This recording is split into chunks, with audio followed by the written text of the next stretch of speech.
And we will start by calling the meeting to order and start with our council commitment. The council commitment for the town of Penetanguishene. We are grateful for the many gifts which have been bestowed on Penetanguishene and its citizens, including the gifts of freedom, opportunity, and peace that we enjoy. May we be worthy custodians of all that has been entrusted to us. We ask that all in attendance and those who could not be here assist us in promoting good government. May our decisions as members of council be enlightened, and may we be all strengthened in our awareness of our duties and responsibilities. May we be granted the wisdom, knowledge, will, and understanding to preserve the good fortune of the town for the benefit of all and to make good laws and wise decisions. Thanks for attending. So we will move on to the approval of the agenda. That the agenda of the regular council meeting of July 13, 2022 be approved as presented. A mover, Councillor LaRose, seconded Councillor Mayotte, all in favor. And that is carried. Thank you. Now I understand that Councillor Cummings is going to be a little late. Apparently he's on the Highway 400 and it's a little heavy. And I believe that we're having Councillor Levy on Zoom. Is that correct? Yes. Okay. Thank you.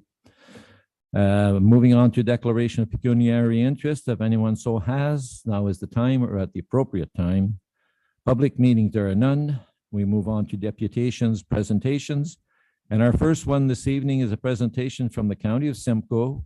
We have Greg Bishop, the General Manager of Social and Community Services, and John Connell, Implementation Manager, Re-Affordable Housing and Homelessness Prevention Strategy Updates.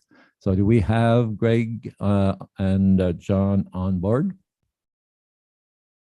Yes, hello, good evening, Your Worship in Council. And there's John, great. Okay. Welcome, gentlemen, and Greg, John, I pass it on to you. Thank you very much, and I just want to confirm you can hear us, me okay, or? Yes. Okay, fantastic, thank you. So I just wanted to first thank you for the opportunity to present on an update with respect to the 10-year housing and homelessness prevention strategy that the county embarked upon with a number of community partners and stakeholders back in 2014.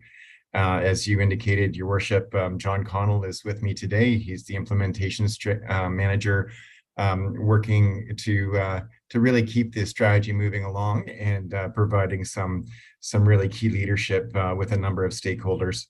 And we will cover many stakeholder connections throughout the presentation, and it is referenced in our report card too that we do publish on an annual basis with respect to the progress around the 10-year strategy. Just quickly though, first I'll comment on the strategy. It is actually a requirement that service managers through the Housing Services Act in 2011, and in our area, we are the service manager, of course, for housing and homelessness prevention, as well as Ontario Works and Child Care System Management. That includes the County of Simcoe, as well as services to the cities of Barrie and Orillia. And so we are required to do a 10-year strategy and report on the outcomes. Council approved the strategy in 2014 and did set a minimum target at the time of 2,685 units by 2024. We will get into more information around the progress at this point or later in the presentation. And I would just comment that there are several phases and also several different strategic themes and key priority areas and actions. And we'll also, as the strategy wraps up, be working with stakeholders to create the next iteration of a 10-year strategy as per direction from the province with respect to the Ministry of Municipal Affairs and Housing. And John, I'm not sure if you have is the slide presentation up right now? I'm not seeing it. I just want to make sure. I'm just going to share it now. Oh, it's not. I think we have. I think you're supposed to be sharing it through your screen.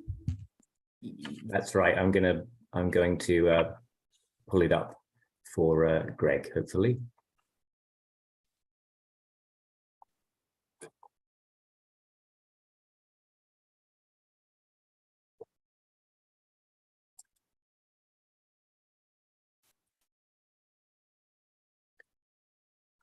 Can you see that now? We can, John. Yes, we can see it. We just need it full screen. There we go. Perfect. So, John, if you don't mind just showing the first slide, which I basically just spoke to, and apologize that I realized the slide deck wasn't up. And then we'll just move into the 5 strategic themes. Certainly appreciate there's a lot of information to cover, and I don't want to take up more time than required for council. So with our strategy, there's 5 specific themes, and we'll get into each of those in a bit more detail, but essentially they're to establish strong governance and leadership, a real buy-in and leadership role with county council, achieving an affordable housing target, which is set out in the strategy, protecting existing public assets. Many of the social housing stock that was transferred to the county from the province about 20 years ago is aging, and that is certainly an important aspect in terms of maintaining existing stock and certainly looking at new opportunities. Also, plan for the public good is a theme, as well as creating an integrated service model for housing and supports. Next slide, please. So as I mentioned earlier, we are required to report to the province as well as to the public with respect to the progress on an annual basis. And we do that in the form of a report card. The information can be found on the county website at the link displayed there on the slide. And we do this reporting as per the requirements no later than June 30th of each year, but reporting on the outcomes for the year prior. So there's always a bit of a lag in the reporting. And that information is available on the website for each of the report cards that we have had. Next slide. So just move into the strategic theme 1. It's with respect to strong governance and leadership. And this is a picture of the current Affordable Housing Advisory Committee. And it is a committee that was struck by County Council, established in 2014, to provide advice for Council's consideration regarding the ongoing implementation as well as the progress of the 10-year plan. The committee is comprised of 6 municipal elected officials representing geographical areas of North, South, East, and West Simcoe, as well as I said earlier, the cities of Barrie and Orillia.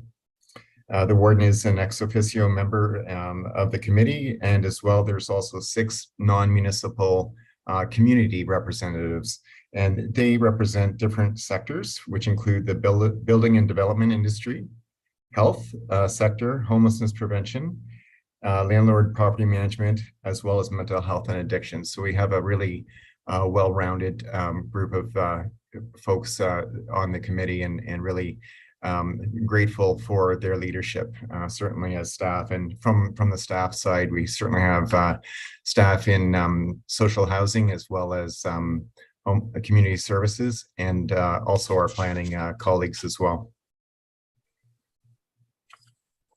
Next slide, please.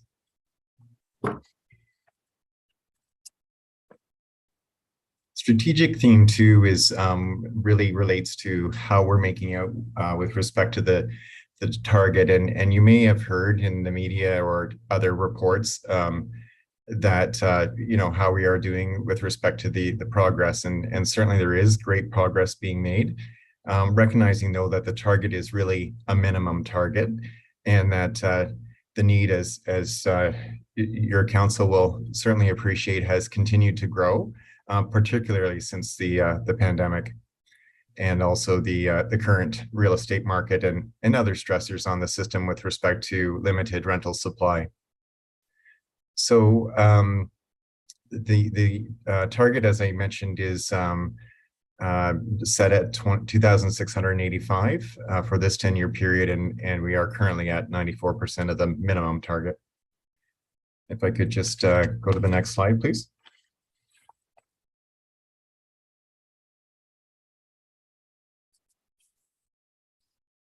So this year, in 2021, there were 167 new units. And when I talk about a target, that can be new units in a number of different areas. One that you might really relate to in a very visible way is rental development. So new rental development certainly is important.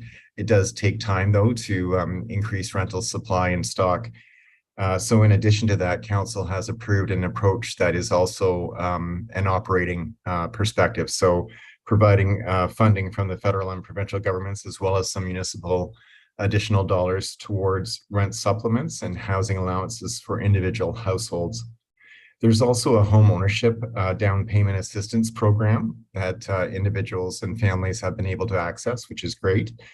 And also the creation of secondary suites to increase the supply, but also help assist families with or individuals with supports for creating a secondary suite. And it certainly helps both the tenant and the landlord. There's certainly criteria around that with respect to affordability.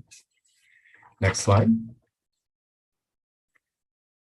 And so what does that look like with respect to the town of Penetanguishene? And in the town of Penetanguishene, there has been some great progress made. There's a total of 81 new units have been created since the onset of the strategy in 2014.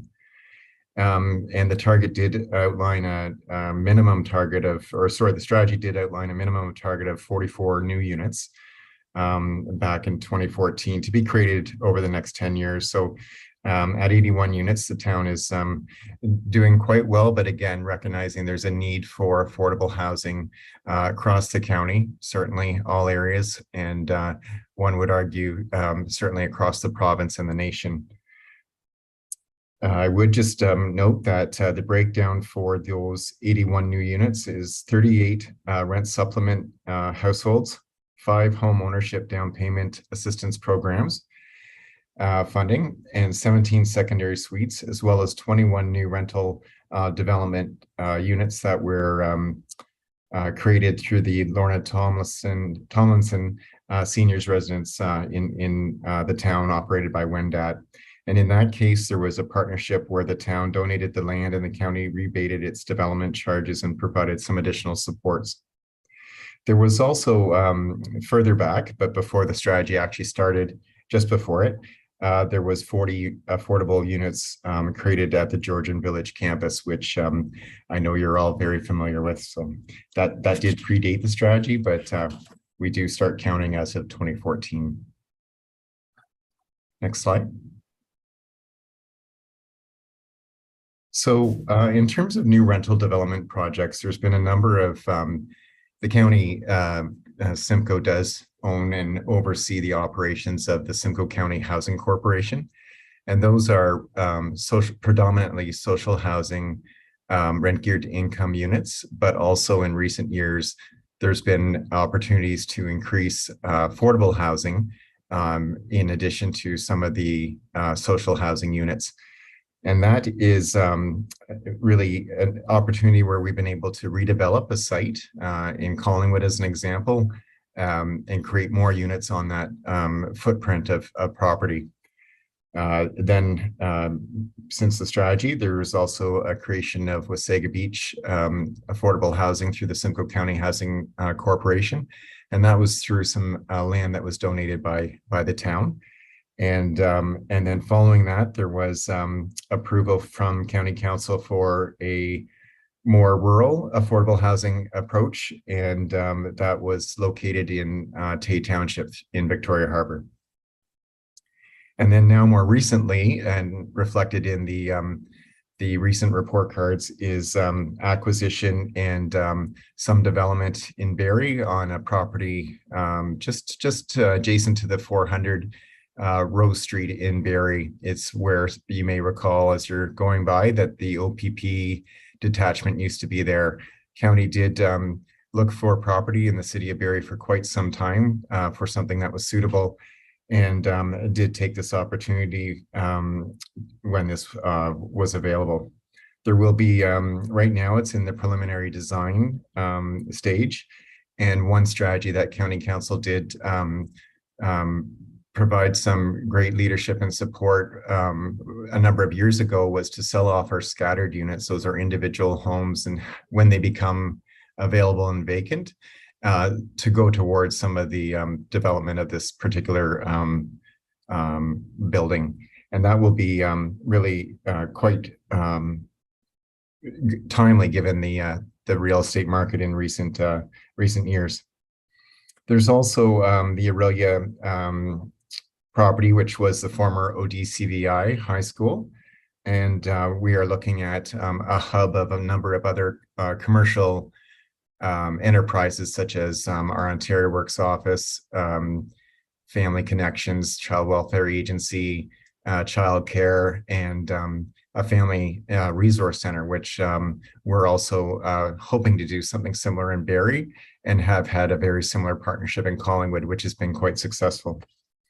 And then more recently, there was approval from County Council to work with the town of Bradford, West Gwillimbury's donation of land towards a redevelopment of town-owned campus that they were hoping to look at a number of different community civic property uses, and that includes an affordable housing of 50 units on that location. And so that's going to be underway.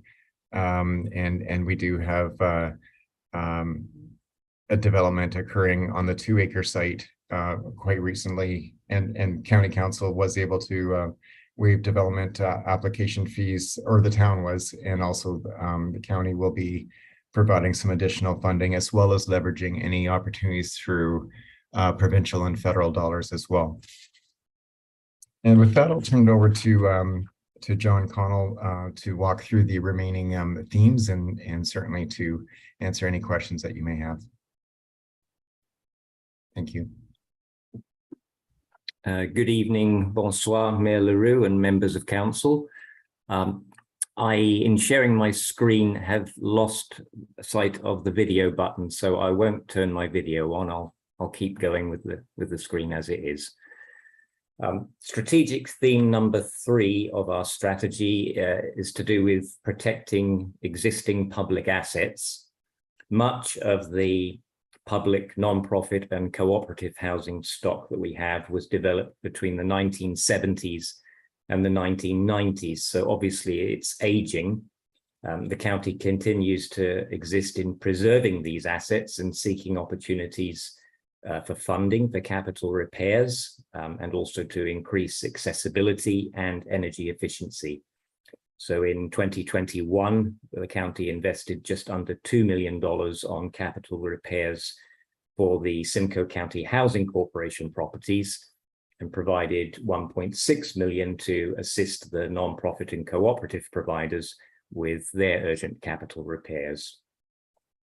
The desired outcome under strategic theme 3 is that 85% of the original social housing units in the county remain part of the affordable housing stock, even as their operating agreements and mortgages come to an end, whereby they wouldn't necessarily be obligated to continue providing rent geared to income.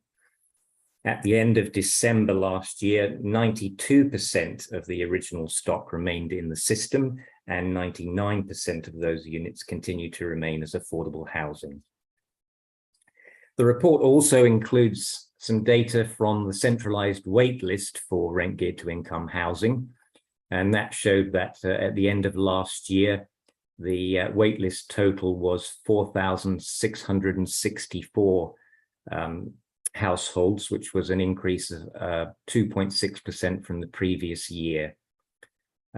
Since 2020, there were also changes in wait times. So the wait times went down for households with dependents, but increased for seniors and households without dependents. In Penetanguishene specifically, there are 107 rent geared to income units, and they're all owned and operated by Simcoe County Housing Corporation. Strategic theme 4 is concerned with planning for the public good. Under this theme, the desired outcome is that all municipalities across the county adopt planning, financial, and policy tools to facilitate and promote affordable housing development, as well as transportation modes across the county. A municipal liaison group, which is made up of planners from the local municipalities, as well as staff from the County of Simcoe, meets 4 times a year to share best practices and ideas to promote and incentivize affordable housing at the local level. Andrea Betty, your Director of Planning, has been the town's representative on that group.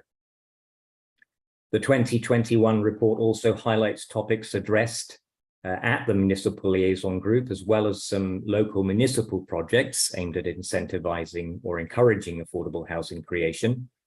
And the county is in the process of reviewing local official plans, including a review of the requirement that those plans contain some affordable housing targets. All member municipalities have initiated an official plan update and are at varying stages of completion. At the end of 2021, 5 local official plans had been approved by the county, including the town of Penetanguishene. The town has introduced a community improvement plan that does include incentives for affordable housing, and has also recently updated your zoning bylaw to permit additional dwelling units, including laneway housing. I understand there have been a couple of appeals under the Planning Act to the Ontario Land Tribunal. I believe they're site specific, but I'm not 100% sure on that. There's an 18-unit rental development underway on Thompson's Road. It's not a project that the county is funding or that's necessarily affordable. I don't know what the rents will be, but it is good to see the creation of rental housing stock. In this particular project, it's able to benefit from new rules under the Development Charges Act that allows the developer to stage their payment of development charges over 5 years, because it is a rental project. And then there's a development of 56 affordable small units for seniors being planned by a private developer on Fox Street. Again, that's independent of any government funding programs. For the past 4 years, the county has provided $500,000 each year in funding to support eligible applicants to create age-friendly housing, and I know that the town has been supportive in promoting that program.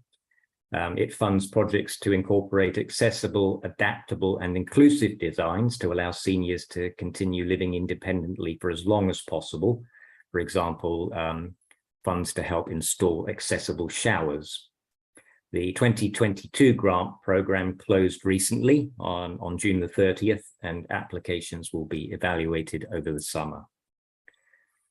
As part of building complete communities, public transit, I mentioned the transportation modes, does play an important role. And the annual report showcases various routes that have opened across the county since 2018, including the Midland Orillia route, which opened last August. The Penetanguishene Midland Barrie route has been running quite successfully since 2018. The final theme is to create an integrated service model for housing and supports. This focuses on supports for homelessness prevention. I'm just conscious of the time, so I'll try and be brief. You can see here some statistics that relate to various categories of homelessness services: provision of emergency shelters, transitional housing, a Housing First program, which provides case management supports as well as housing workers, so that when a client secures accommodation, they have the necessary supports to hopefully make a success of their tenancies. And as Greg had mentioned earlier, the pandemic has certainly had an effect in terms of exacerbating and highlighting the need for services to people who experience homelessness. On this slide, there's some information about homeless enumerations that have been conducted since 2016. The most recent was in this January. It did demonstrate the highest count to date, 722 people experiencing homelessness when that exercise was conducted. There are a few factors contributing to that higher count: greater need in the community, the method of data collection, and the experience of the agencies and interviewers that actually conducted the enumeration. And those findings will be shared broadly through the community agencies and homelessness system. We did showcase a project in the report in Orillia that opened last year, the Building Hope project by the Lighthouse, which has supportive housing and a brand new shelter facility. That was funded through an extensive community fundraising campaign, as well as contributions from all levels of government. The guest house in Midland, I should say that this shelter was able to open their emergency setting earlier than any of the other shelters due to their new design and layout, where they could accommodate things like the physical distancing a lot better.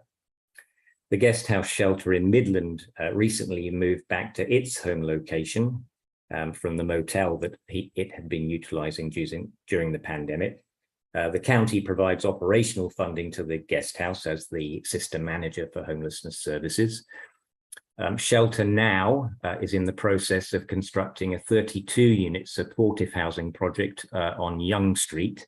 And that project's benefited from a large donation by a local philanthropic foundation, as well as contributions by all of the North Simcoe municipalities, including Penetanguishene, as well as provincial and county funds. Finally, the report identifies some next steps, which you can see on the screen there: continued progress to achieving the targets, exploring funding opportunities, working on an updated needs assessment to inform the successor strategy, because this one will come to an end at the end of 2023, and continuing to look at planning tools to facilitate market and affordable housing supply. That's the end of our presentation, and if time allows, we could take some questions. Thank you, Greg and John. Members of council, do we have any questions through to Greg or John? Deputy Mayor? Thank you, Your Worship. Just thank you very much for your presentation. Certainly, we hope perhaps in the future that Penetanguishene will be able to enter into some kind of a project with the county to build some affordable housing and social housing that is desperately needed. So thank you very much. I know the county is working very hard to help all the communities in our county. So just wanted to thank you for your presentation. Other members of council? Councillor Levy. Thank you very much, Mr. Mayor. My first one question would be, I would ask Mr. McConnell to define affordable housing in Penetanguishene. There is a difference between what we've referred to as social housing and affordable housing. So social housing typically means the rent geared to income units. Right. So No, I'm asking about affordable housing definition for Penetanguishene specifically. Right. So under our strategy, we would deem housing to be affordable if it was at or below the average market rent for the area as determined by the Canada Mortgage and Housing Corporation annual rent survey. A lot of the projects that that Greg was referring to that are being developed, they will be more affordable than the average market rent, typically somewhere 70 to 80% of average market rent is where those projects land. And the supportive housing projects would be even lower. Often the residents would only be able to pay if they were on a welfare benefit, whatever the shelter rate was under that benefit. And so there'd be need for a rental subsidy from government to fund the gap between what they could pay and what the rent was needed to sustain that project as a viable project. Thank you. Supplementary, if I may, Mr. Mayor, for clarification. Yeah, go ahead. Okay, thank you.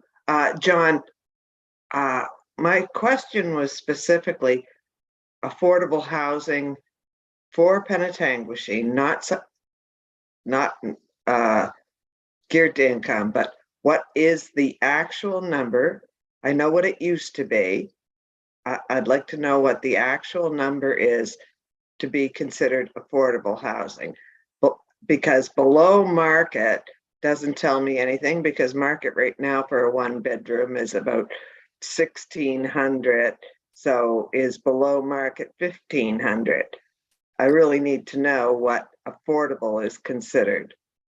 Yes, so I'll see if I can actually pull up the number for you. It's not like the free market number. It's the average market rent from the particular survey.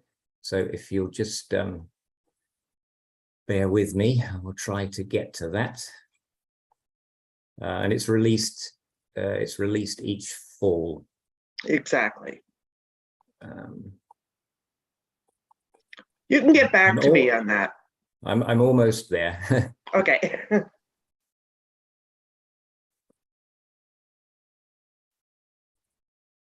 Okay, so Penetanguishene would be included in the same area as Midland, Tay and Tiny.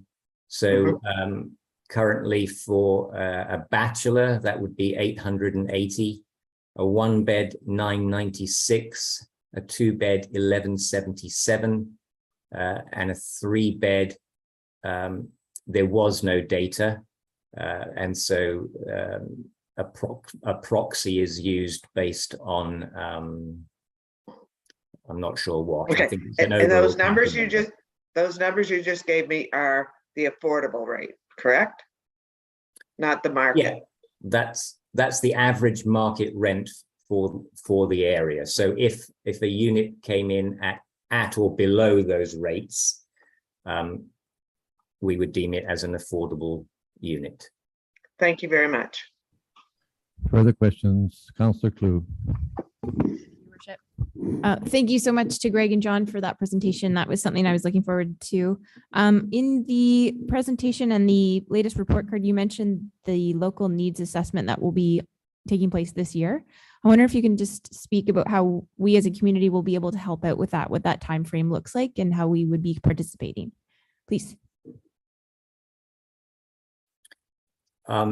We haven't got far into that process at the moment. The census information is being released in stages by Statistics Canada.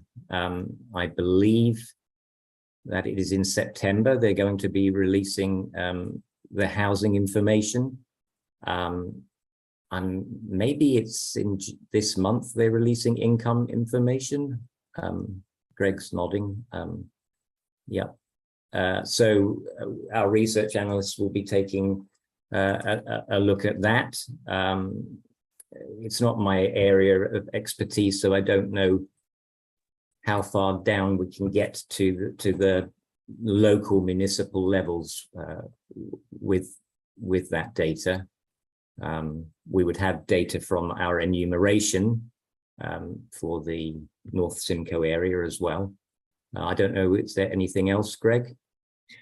No, I think you've covered it. I would say that as this strategy winds down, and that doesn't mean the efforts will wind down, of course, but the term of it, we will be looking at updated information such as the census that John's referring to, the new enumeration, and other mechanisms that have been happening at a community level, like the by name list for those experiencing homelessness, as well as a number of other factors like the rent geared to income centralized wait list. So we'll be looking at the next strategy to be informed by new and recent data, as well as that data will help inform ongoing activities during the remainder of this strategy, which goes to 2023 at the end. And so there will be an aspect certainly of engagement as we update the strategy with the wind down of this one. Does that answer your question, Councillor? In part, I was wondering if there was more qualitative data you would be looking for from our community via surveys. Sorry, there's a siren in the background if you're picking that up. Via surveys, online or in-person events that we can assist with.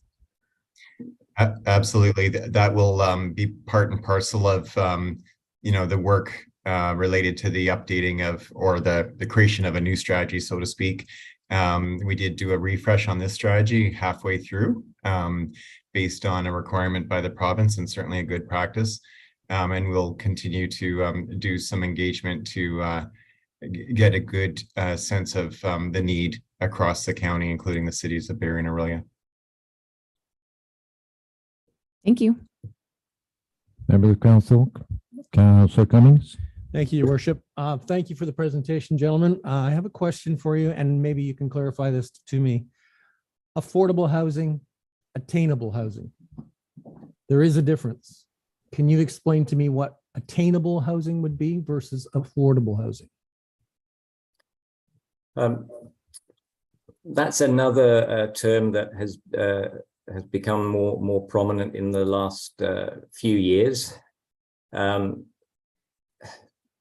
I don't know that there's any formal definitions of what it is, other than that the context usually is about creating affordable housing for the workforce in particular in a given area, and housing that's affordable for the missing middle is a phrase you hear, as Greg mentioned, with the housing market, both rental and home ownership increasing in price and becoming less and less affordable to more and more people. I think that's the best I could say, really. It's aimed at that moderate income workforce, as opposed to affordable housing can certainly include that, but it also includes housing that's more deeply affordable as well. Sorry. So your definition would probably be very close to mine.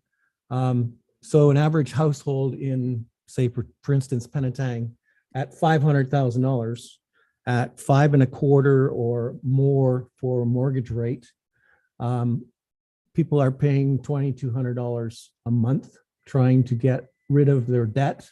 And if they're a moderate income, there's no way they can afford that. And our affordable housing stock, it's all right to say we're getting affordable housing, but that is presuming that you're making about $150,000 a year combined income for family. A lot of our residents are not, and the housing stock that we're producing is not within their range, even if we did produce it. So I think we have the same problem as they have in BC, where they say, yeah, a contractor will come in and build housing for us, make it affordable, but that's at market value. And market value is not affordable for most people these days. So the attainable housing has to be looked at as well. How do we convince contractors to look at some build where somebody with a moderate income could afford? Because right now they're living in basements and they're making payments that they probably can't afford in rent even. Yes, I'll let Greg just speak to some work that the county is going to be engaging in along those lines. Thank you, John, and it's a great question. So you're absolutely right. The topic or the portion of the housing continuum that we're presenting on is with respect to affordable housing and measures and revenue streams from the province and federal government to assist lower income families and does have some eligibility criteria around the market or the below market goals. The broader attainable, as John was saying, and yourself, Councillor, is really around the broader spectrum and the bigger need across the province around how do we increase housing stock in general, where appropriate and where permissible. How do you maximize those opportunities? And you know, part of that I think is addressing if you have more stock, then some of the market concerns, you know, can also be addressed. That's really simplifying it, and it's much more complex than that, I know. And as part of that, there has been some interest in a number of different regional levels of government to take a look at this issue and also support efforts at the local municipal level. And my colleague, Rob Elliott, the general manager of planning and other items such as environmental services, is taking a leadership role with a consultant through direction and support of county council to take a look at this from a perspective of what does that look like in the county of Simcoe, and what can be you know, what mechanisms can be applied to address the issue on a more broad level. And certainly our staff will be sitting in on any strategic work that is done at a staff level with the consultant as one part of the continuum, but it'll be looking at the broader pieces of housing and supply and planning mechanisms and that kind of thing. And that was just, I believe, in May that county council approved the engagement of a consultant to do some of this work, and certainly then to reach out and work with the member municipalities. Thank you. Thank you. Members of council, further questions through to Greg and John? There being none, then John, Greg, thank you very much for a well-prepared, informative presentation. So on behalf of council, thank you for taking the time. Well, thank you, and have a good meeting. Good night. So moving on to B, presentation from Bake Tilly and our audited financial statement and year-end report. And with us then we have Jay Ansley. Jay on board, Sarah? There he is. Welcome, Jay, and we pass it over to you. Thank you, Your Worship. Good evening, members of council. Good to be here tonight. I am here, as you say, to present the 2021 Consolidated Financial Report. We're just in the final stages of completing our audit, and I will share my screen and let me know if you can't see my presentation, but otherwise I will carry on, assuming that you can see it. Yes. Good. Great. Thank you. So yes, we're presenting the December 31st, 2021 year end, and this is the draft consolidated financial report. Consolidated meaning that the results of the financial statements do include the Huronia Airport Commission, as well as the Severn Sound Environmental Association, as well as the Penetanguishene Museum and Library and those related boards. And of course, the financial statements are in draft form, and they are also included in the council agenda tonight. I won't have those up on screen, but happy to answer any questions of those, but we'll go through the results of them. And with the aim of having council approve the draft financial statements that were dated today, July 13th, in anticipation of the approval. As in past years, we have rendered a clean, unqualified audit opinion. And this means that the financial statements are in accordance with GAAP and public sector accounting standards, and that they are free from material misstatement within those standards. And also, along with the audit report, we do issue 2 separate reporting letters that will be forthcoming to council. Both the management letter that would report any internal control weaknesses, and as well as our audit reporting letter.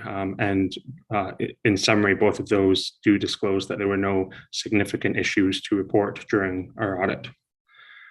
In terms of our audit process, just a little bit of how we go about the audit.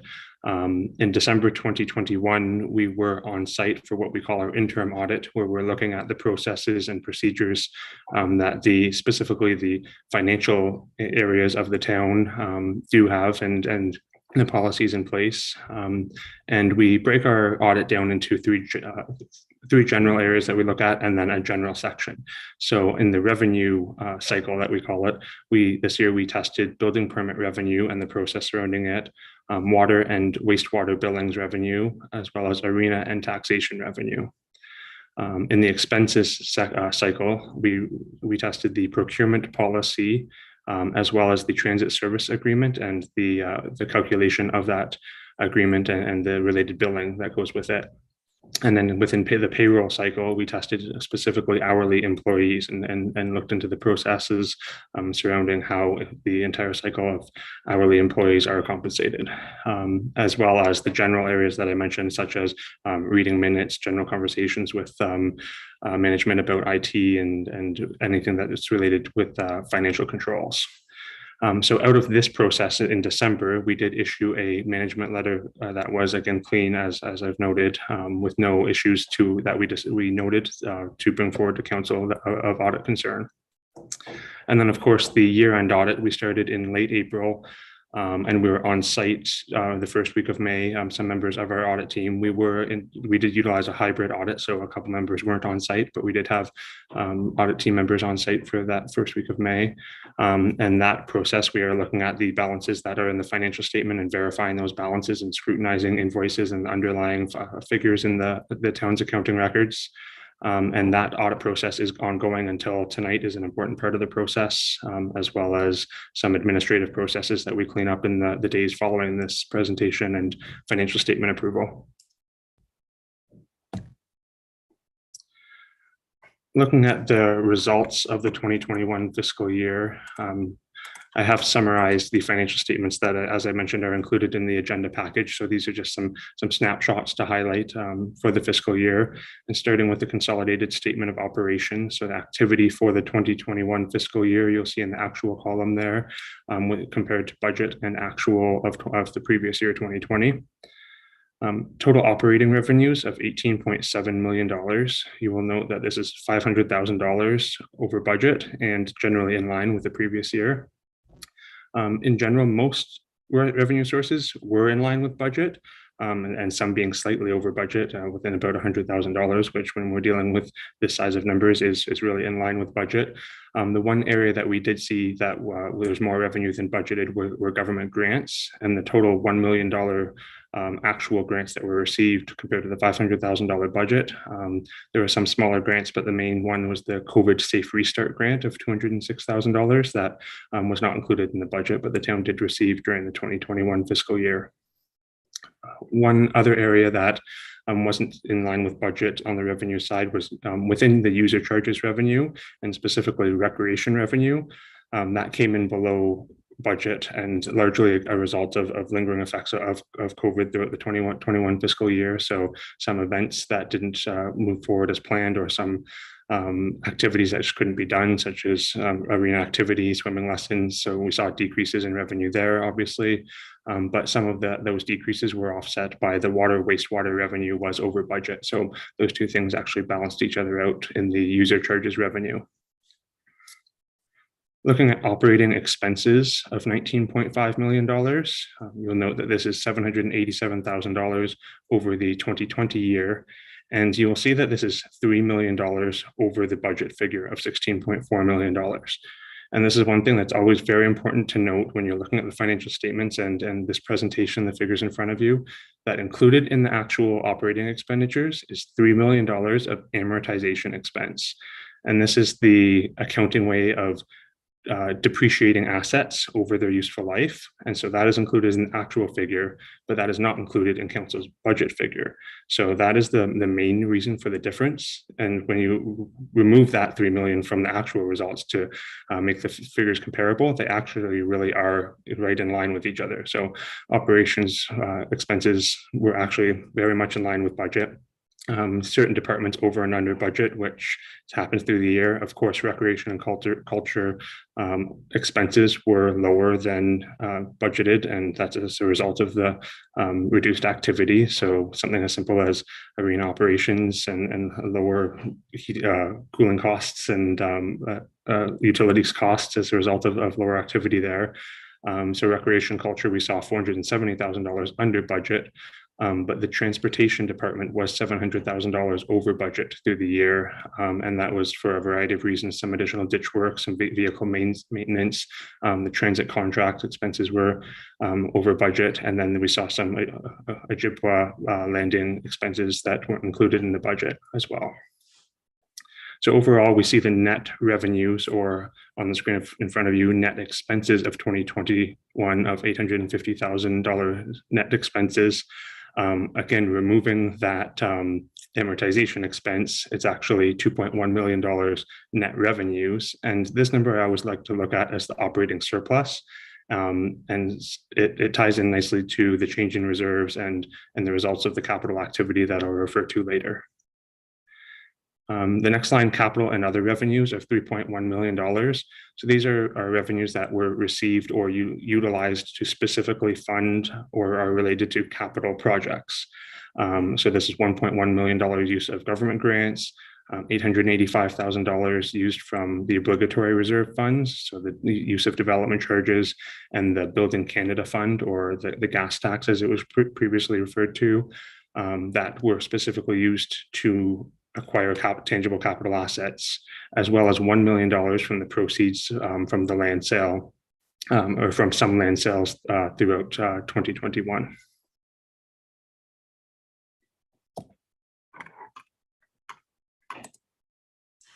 Moving on to the statement of financial position, so a snapshot of the financial position of the town as of December 31st, 2021.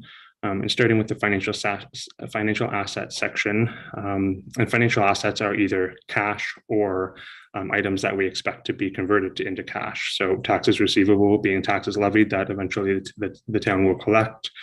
Trade and other receivables, largely that's HST and some other government grants that are eventually going to be turned into cash. So looking at the total financial assets of 20 million compared to 19 million the year before,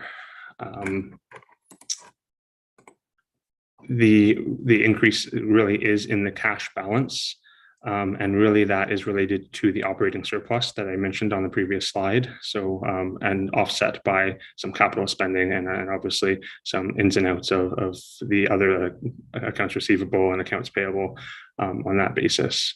It is important to note in note 2 that $5.9 million of the cash balance is restricted, and that means it has been received and is set aside for a certain purpose. And this specifically is for deferred revenue, those obligatory reserve funds such as development charges and the gas tax fund that I had previously referred to, and we will see on the liability side of the financial statements. But that does leave $10 million of cash that's unrestricted. And a common financial indicator to see is there sufficient cash to meet current obligations. We compare the cash balance to accounts payable, and there is enough cash on hand to pay off accounts payable 4.7 times over. So this puts the town of Penetanguishene right in line with the provincial average, actually slightly above and well above well into the low risk category and well above any high risk area.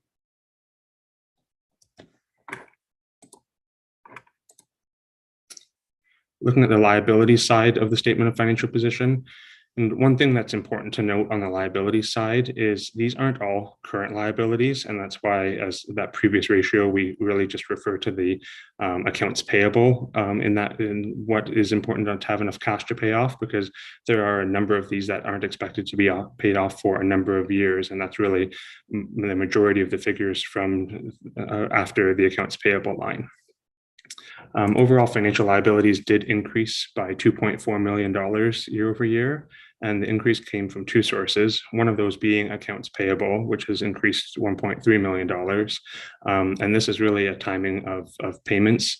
One, there was some insurance payments that in 2020 had been paid before the fiscal year end. In 2021, they were paid off shortly after in 2022. And the other being just an increase in some of the ongoing capital projects and the timing of those projects and the payments that, again, some invoices that were outstanding at the end of 2021 were paid in 2022. The other area that we do see has increased are the deferred revenue lines, both obligatory reserve funds and other deferred revenue, which that's made up of things like developer deposits, and even something as simple as prepaid taxes, something that's going to be owed back to whoever essentially it's being held on to for. The increase in deferred revenue comes from $950,000 from development charges collected and $557,000 of the Canada Community Building Fund. And one other important thing to note on the liabilities is we do see the long-term debt decreased by $443,000. Which, taking a bit of a closer look at it, that included in long-term liabilities, there are 3 loans, as well as the balance does include the town's share of the Huronia Airport Commission. During the year, one of the 3 loans for the town was actually paid off, and that was the fire hall reconstruction and aerial truck that had been taken out a number of years ago. And there's no new long-term debt taken out through the year. As I've mentioned, the payments towards principal of long-term debt was $443,000 during the year, and as well as there was $446,000 of interest paid during the year. So total cost to service debt in 2021 was $889,000. And looking at that figure compared to the town's own source of revenue, those being taxation and user charges, those two amounts, debt service and costs are 5.3% of it in total, which is right in line with the provincial average, slightly over the low risk, but about at the low risk threshold, but well below the high risk area of having to service debt and how much of your own source revenues are going towards servicing debt. And this brings us to the net financial assets or net debt area of the financial statements. And really it's those 2 areas I just went over: total financial assets less total liabilities. And the town does have more liabilities than it does financial assets.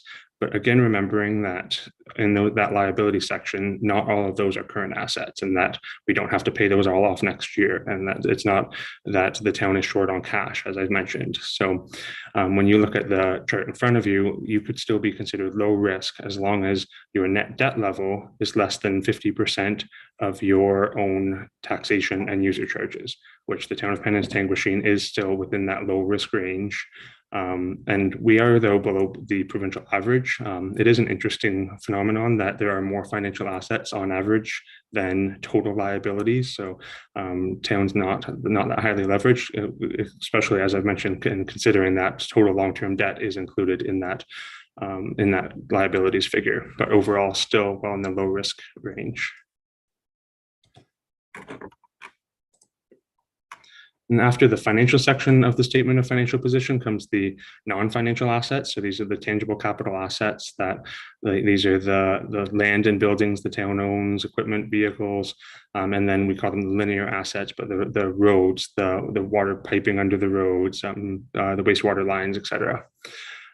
So overall, during the year, there was $6 million in tangible capital asset additions, but this was offset by $2.9 million, almost $3 million of amortization expense, as I mentioned previously. One common financial indicator that we look at with tangible capital assets is how much of the useful life the assets have been used up or depreciated, and on average, the town of Penetanguishene's assets are 31% depreciated, so well below the 50% kind of low risk threshold.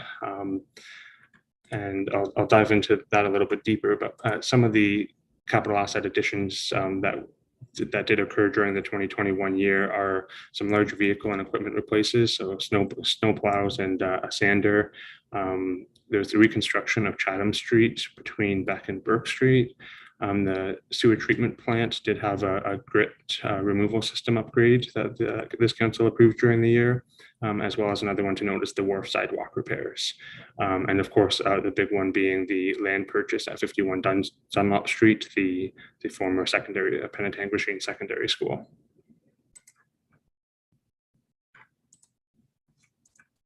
And then again, looking a little bit deeper at by asset type on how much of the useful life has been used up and how much is remaining of each category.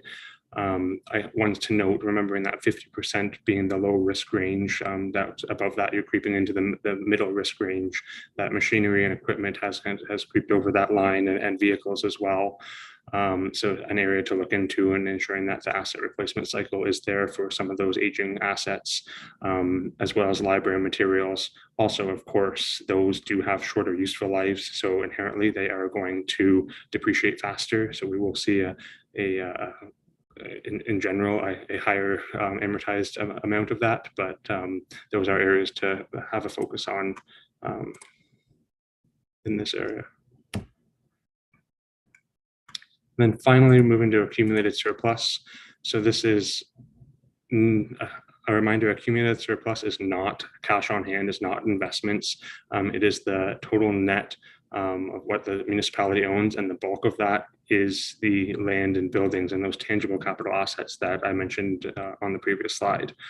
So $84.8 million, and you'll note that is less than the previous slide because that is the net number after the long-term debt related to those tangible capital assets. So there's $97 million of net book value of tangible capital assets, less the $12.4 million of long-term debt. And then we see the reserves and reserve funds, as well as the general surplus that are included in the accumulated surplus, with $11 million of reserves that are set aside by council. This compared to the operating expenses of the municipality, reserves are 57% of 1 year's operating expenses. So to put this into a financial indicator, to be considered in the low risk, you'd want to have at least 20%, yet the town has 57%. So again, well above that low risk rating, and a little bit behind the provincial average, but still fairly in line with it. Looking a little bit deeper at reserves, and it's hard to put a snapshot on this because there's a lot of activity in and out of the various reserves, and even underlying the schedule. Council and management has various reserves to track various current purposes, various capital projects. But in general, when I look at the $6 million of tangible capital assets additions and the $443 million of debt repayments, to fund those, we mentioned that $3 million came from capital revenue, $2.1 million came from the operating surplus, and there was no debt taken during the year. So the remaining and the net decrease in reserves of $740,000, as well as the use of the general surplus that hadn't been allocated to reserves, that is what has funded the remainder of the capital asset purchases through the year. In summary, of course, some of the reserves were used for current purposes and some for capital purposes, but that would be a high level summary of it. Those are all the highlights I wanted to go over. I really do want to thank Carrie Rebelliard and the finance team for working with us and working around schedules, still working through COVID situations, but working on site and remote. We feel like we work really well together, and we work hard to get through the audit process. So thank you to the finance team for another good audit year. Thank you, Jay. Members of council, are there any questions through the Jay? There being none, then again, well-prepared, informative presentation. Thank you, Jay. Thank you, Your Worship. Take care, all. We'll move on to the adoption of minutes not already confirmed, and that is that the following minutes of council meetings be confirmed and adopted as circulated. Council of June 8, 2022, Special Council June 8, 2022, and Special Council June 22, 2022. Mover and a seconder, Councillor Vadeboncoeur and Councillor LaRose. All in favor? That is passed. Thank you. Consent agenda, there's none. We move on to the consent agenda, actually. A memo to council, re-amendment bylaw 2022-04 agreement with Landmark Cruises. Any questions, concerns? Sorry, Your Worship, I did notice that the motion to receive that for information wasn't included on the agenda. So that motion would be that the following consent agenda items, having been given due consideration, be received for information. Yes, mover and a seconder. Deputy Mayor and Councillor Cummings, all in favor? And questions or concerns? There being none, all in favor? And that is carried.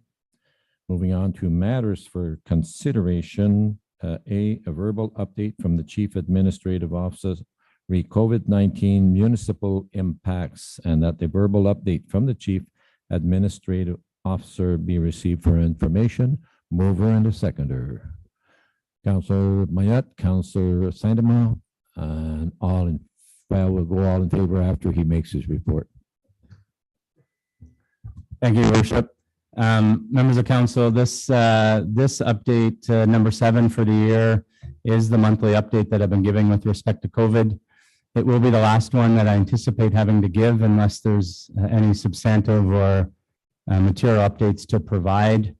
So there are a couple things I wanted to touch on this evening. One, from a provincial standpoint, I'm sure members of council and members of the community have heard fairly recently in the last day or so, the province did come out with an expansion of eligibility with respect to the second booster. That was in consultation with the Chief Medical Officer of Health for the province.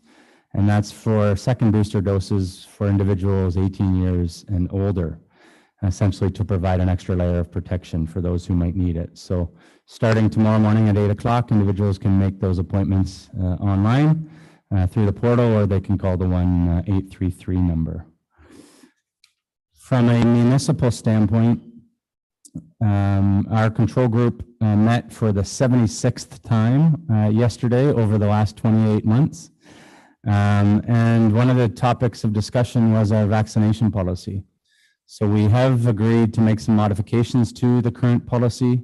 We're currently in the midst of finalizing changes, so there's been nothing communicated to staff, but we do anticipate rolling that out to staff and certainly council in the very near future. And subsequently, we'll be bringing a recommendation to council in August, so next month, with respect to the council approved policy that applies to members of council, members of committees, and members of our boards. From a public health perspective, or Simcoe Muskoka District Health Unit perspective, they continue to offer and operate pop-up clinics, as well as we have the pleasure of hosting the GoVax bus from the province from time to time. Today, I guess it just ended 2 hours ago, but from 1 o'clock to 6 o'clock, it was in our North Simcoe community in Tay Township at the library in Victoria Harbor, which was the pop-up clinic, not the bus. This coming Sunday, July 17th, from 11 o'clock a.m. to 5 o'clock p.m., the GoVax bus will be at St. Marie among the Hurons. And next Tuesday, July 19th, the GoVax bus will be here in Penetanguishene at the Village Square Mall from 11 o'clock a.m. to 5 o'clock p.m. With respect to just kind of in closing, as I suggested, our control group met yesterday for the 76th time over the last 28 months. Those meetings have transitioned from weekly to bi-weekly to monthly. And I think we've danced around and back and forth a little bit just based on how the pandemic has evolved. As I said yesterday, maybe I haven't shared this yet, but yesterday's meeting will be the last meeting of the control group, unless there's a need that arises. And certainly there may be, and if that's the case, we will certainly reconvene the group as we've done from time to time over the last 2 years and a bit. With respect to the control group, I did want to just kind of take an opportunity to thank and articulate to council as well as the community just who has participated in these control group meetings and essentially what the composition of our control group was. When I think about the composition of the group and 76 meetings and on average an hour and a half of meeting time by 16 or 18 individuals over that time period, it certainly adds up pretty quickly in terms of the amount of time and energy that has been spent on this committee to assist the municipality in managing the pandemic. So from a dedication, professionalism, and even just general creativity, there's been a lot of great minds at that table that have made things happen for this community. So the composition of the group was Mayor Degluru, Paul Ryan, our Director of Emergency Services and Fire Chief. He's also our Community Emergency Management Coordinator. Stacey Cooper, our Clerk. Brian Murray, our Director of Public Works. Sherry Desjardins, our Director of Recreation and Community Services. Andre Betty, our Director of Planning and Community Development. Carrie Robillard, our Director of Finance. Tammy Martin, our Director of Human Resources, Health and Safety. Pierre Genier, our Deputy Fire Chief. Kelly Cole, our Executive Assistant to the Mayor and CAO. Sarah Marshall, our IT and Communications Coordinator. Sue Stewart, our Fire Services Executive Assistant. Myself. And then we had a number of alternates that we also had participate in, I would say, the majority of these meetings. And from time to time, the alternates would be sitting in for the primary, or in some cases, they would simply be there to offer additional context and feedback to the committee itself. So Deputy Mayor Anita Dubo, Jeff Hamlin, our Manager of Capital Projects, Amy Seymour, our Human Resources Coordinator, Roy Patnode, our Facilities Manager, and Natalie Forget, our Deputy Treasurer. We also had the OPP participate a little bit at the beginning, and then they took a back seat given the priorities on their end with respect to the pandemic. So Mayor Degluru, on behalf of council and senior team and all of our staff in the community, a job well done to this entire group over the last 28 months. That's really my report, Murdo. I'd be happy to take any questions if there are any. Thank you, Mr. CAO. Are there any questions through to the CAO in regards to this report? If not, thank you so much, Mr. CAO. And I have already had a mover and a seconder, so all in favor. And that is carried. Thank you. Moving on to the Model Home Agreement Amendment of 176 and 200 Fox Street, file number PEN sub 2019-01, Champlain Shores, formerly Bay Moorings, PL 2022-29, that an amendment to permit 6 additional model homes on blocks A and B of the draft plan of subdivision for the Champlain Shores subdivision at 176 and 200 Fox Street be approved, and that a bylaw be passed to authorize the mayor and clerk to sign an amended model home agreement with respect to blocks A and B of the draft plan of subdivision for the Champlain Shores subdivision at 176 and 200 Fox Street. Are there any questions, concerns? I have a mover, Councillor Vadewalker, Councillor LaRose, all in favor. And that is carried. Thank you. Moving on to C, Phase 4 Harbor Point Subdivision Pre-Servicing Agreement, ENG 2022-08. That the town of Penetanguishene enter into a pre-servicing agreement with Belil Penetang Developments Limited for Phase 4 of the Harbor Point subdivision upon the fulfillment of the requirements outlined in Section 3 of the agreement, and that staff bring forward a bylaw for a pre-servicing agreement for council approval. Questions, concerns? Mover and a seconder. Deputy Mayor, Councillor Mayotte, all in favor. And that is carried. Thank you. Moving on to Martin Valley Park Grant Opportunity, RCS 2022-13, that the town of Penetanguishene submit a funding application to the Ontario Trillium Foundation's Capital Grant Program in the amount of $150,000 for Phase 1 of the Martin Valley Park development.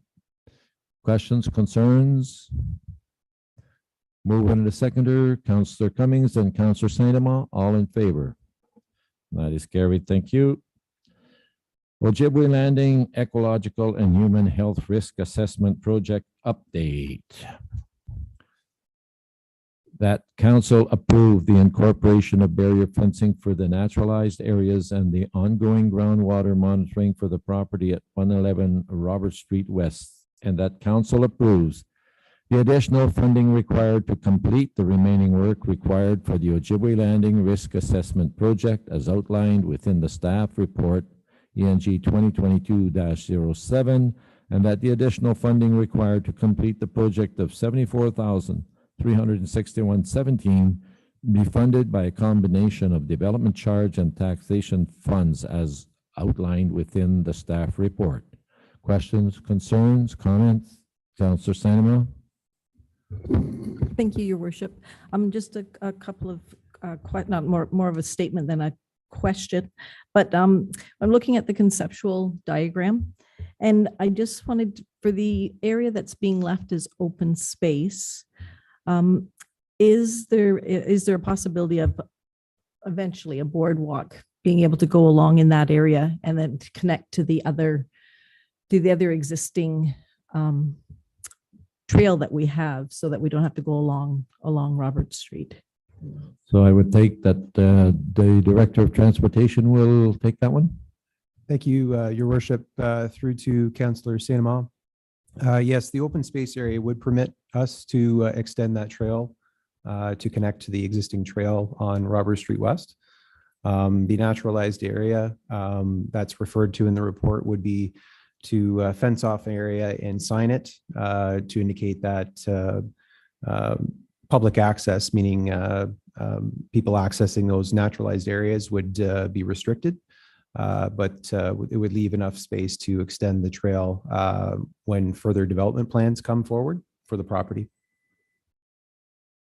Thank you very much. Further questions, concerns, comments? Councillor Klug. Thank you, Your Worship. Perhaps back to the director, just to give the public an update on where we're at in terms of the time frame and how this portion moves ahead before we end up doing the visioning exercise for the area. Thanks. Thank you. Through Your Worship to Councillor Klug. The latest round of comments that we received from the ministry in May was a good step forward in the project. We had a majority of our comments addressed, which was great to see. There's still some additional work to be done and an additional submission, possibly two, before we get final approval from the ministry. But the timing of the comments that were received from the ministry allows us to get a quick turnaround to have this resubmitted to the ministry and have them review it for a third time. And it actually has sped up the timeline that was originally proposed by council. We are still going to hold on to that timeline as it's conservative, but I consider this a good step forward on the project, and hopefully we can push those deadlines forward as originally proposed. So we're looking at getting the risk assessment approved by the ministry, getting a certificate of property use filed with the ministry for the proposed land use, and then finally a record of site condition for the property. And at that time, we can bring forward a visioning exercise for the property for future development. So we're looking at getting that done as soon as we can. Further questions, concerns, comments? So I take it, Director Murray, that we're looking at probably February of 2024, where council will actually be able to make a decision on the use of that property?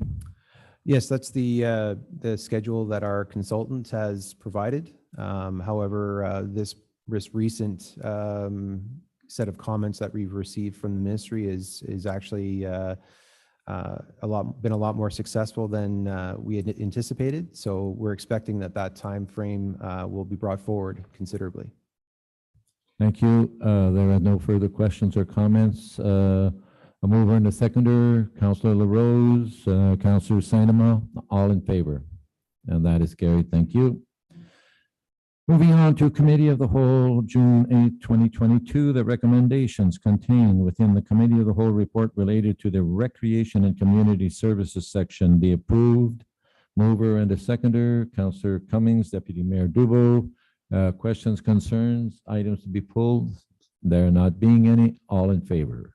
That is carried. Thank you. Recommendations contained within Committee of the Whole report related to the Planning and Development Services section be approved. Mover and a seconder, Councillor Levy and Councillor Vadebunker. Questions, concerns, comments?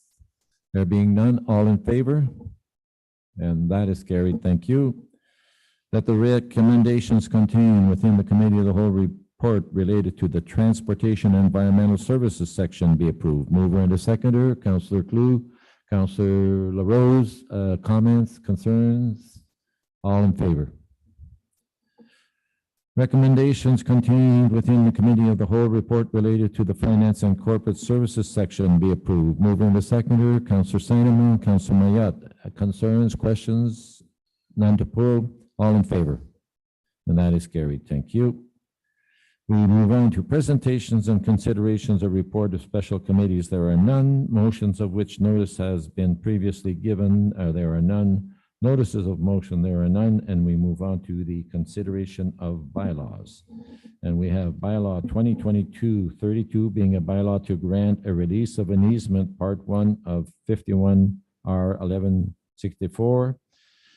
Bylaw 22-33, a bylaw to authorize the entering into a model home agreement with Bay Moorings Marina Holding GP, Inc., Bay Moorings Marina Holdings Limited Partnership, and 2607-260 Ontario Inc. Bylaw 2022-34 being a bylaw to establish a subdivision agreement with the Maxon Building Corporation, Maxon Phase 2, Murray Road lots. Bylaw 2022-35 being a bylaw to establish a pre-servicing agreement with Baleo Penetang Developments Limited Harbor Point Subdivision Phase 4. Bylaw 2022-36 being a bylaw to amend bylaw 2022-04 being a bylaw to authorize the entering into a berthage agreement with Landmark Cruises Inc. for tour and charter boat operations for the 2022-26 seasons, and that Council of the Town of Penetanguishene introduced the following bylaws, and that they be read a first time, deemed to be read a second and third time, and carried. Mover and a seconder. Deputy Mayor and Councillor Sanema, and all in favor, and that is carried. I'm having trouble because I've got sun coming right into my eyes here.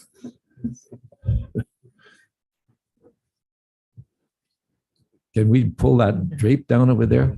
No? Broken. So I'm going to move over. Okay, we go to a question period from media and public. Questions from media and the public? There are none.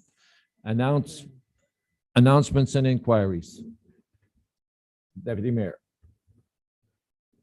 Thank you, Your Worship. I have two announcements. The one is I received notification from Kate Root, who is part of the Huronia Community Foundation. There is a website and there's a survey that the Huronia Community Foundation is asking residents of North Simcoe to fill out. The deadline is July 20th, 20, so you don't have a lot of time to do it. But I would encourage everyone to have a look. It takes about 5 minutes. So I don't know, Sarah, there is a link with Huronia Community Foundation. I'm wondering if you could just put that on the website, perhaps tomorrow, to make it a little easier. And the other announcement, Your Worship, is certainly All Things Canadian Festival that is coming up on July 23rd. Which will be held at Memorial Park uptown. So certainly encourage people to come out to that. And we have our Bayside Summer Soirees that take place Friday evening, 6 o'clock to 8. Very excellent music, so please come out and join us. And also the museum has walking tours. And that is a great opportunity to get to know our community. So just wanted to mention, a lot of time people think we don't have a lot to do, but if you look, there is things that you can get involved in. Thank you, Your Worship. Thank you. Councillor Sandoval. Thank you, Your Worship. I just wanted to make an announcement and a thank you for the people that have come out for the Phragmites removal that we've done in Rotary Park. We are getting some headway on the big stand that is in the marsh area. But we do have another event coming up on August the 6th. So whoever is available, we'd love to have you out. There'll be 2 sessions, one from 9 till 12 and another one from 1 till 4. So please join us if you want to. Thank you. Thank you. Further announcements? Can you see me, George? No further announcements, then we will go on to the confirmation bylaw, and that the confirmation bylaw 2022-37 be signed and sealed by the mayor and clerk. Mover and the seconder, Councillor Rose and Councillor Cummings, all in favor. And the motion to adjourn, Councillor Cummings, all in favor. And with that, maybe we will take 5 before we start our committee of the whole meeting. Gives Mr. Councillor Mayette time to go and do his puff puff. Oh.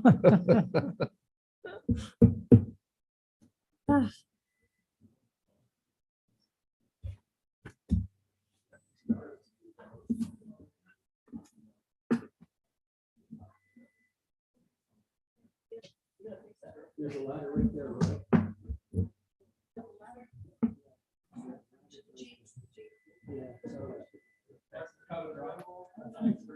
Yeah, thanks for coming, Ryan. No. I wonder. He got mine. Here, just see his email. Yeah, I go out for the first one. And I can tell them. So, say, and he got the process covered. And he looked at me. And Daddy says it never goes away. That's what this is all shit. I said, Felix. I said, sometimes I'll tell you. I don't know. I don't think I know what's going to happen. The grandfathering and I guess the question I want to ask is how long are we going to get people to grandfather to make application? But how long? 6 months? I know. I know, but we're grandfathering people that are in non, they still have a license, but how long are we going to give them? There's no transfer of ownership. That's right. And if they're existing and they continue to exist, are we giving them 6 months to apply for a license? Yeah, well, we need clarification on that. Because grandfathering, what, how long does, what does that mean? That's his. And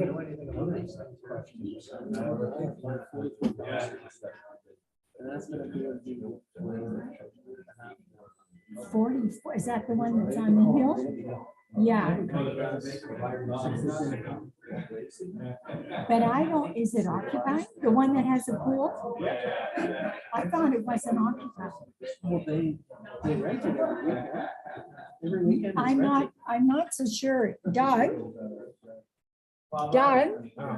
that Airbnb on Don Street, is it still being rented every weekend or is it not occupied? One on down that's owned by the chief. Yeah.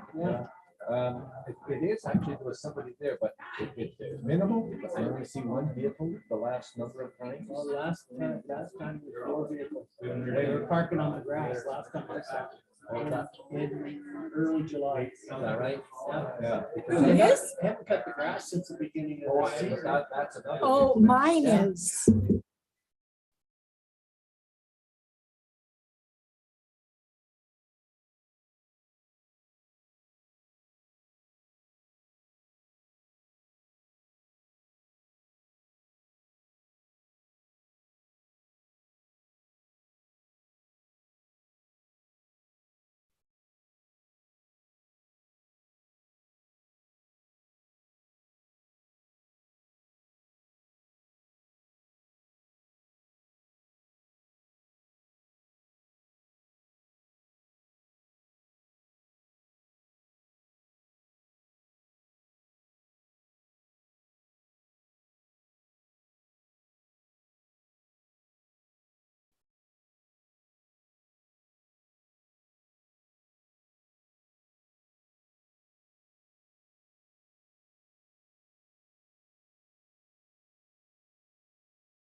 Okay.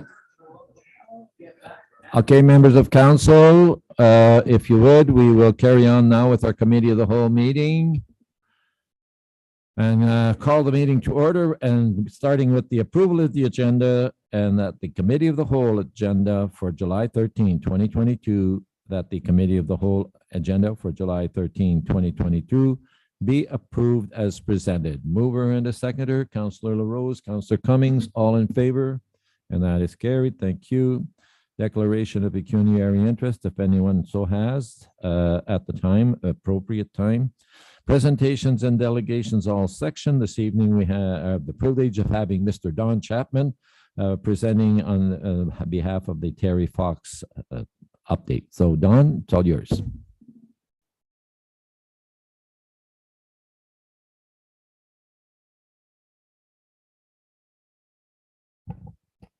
Now I'm on here.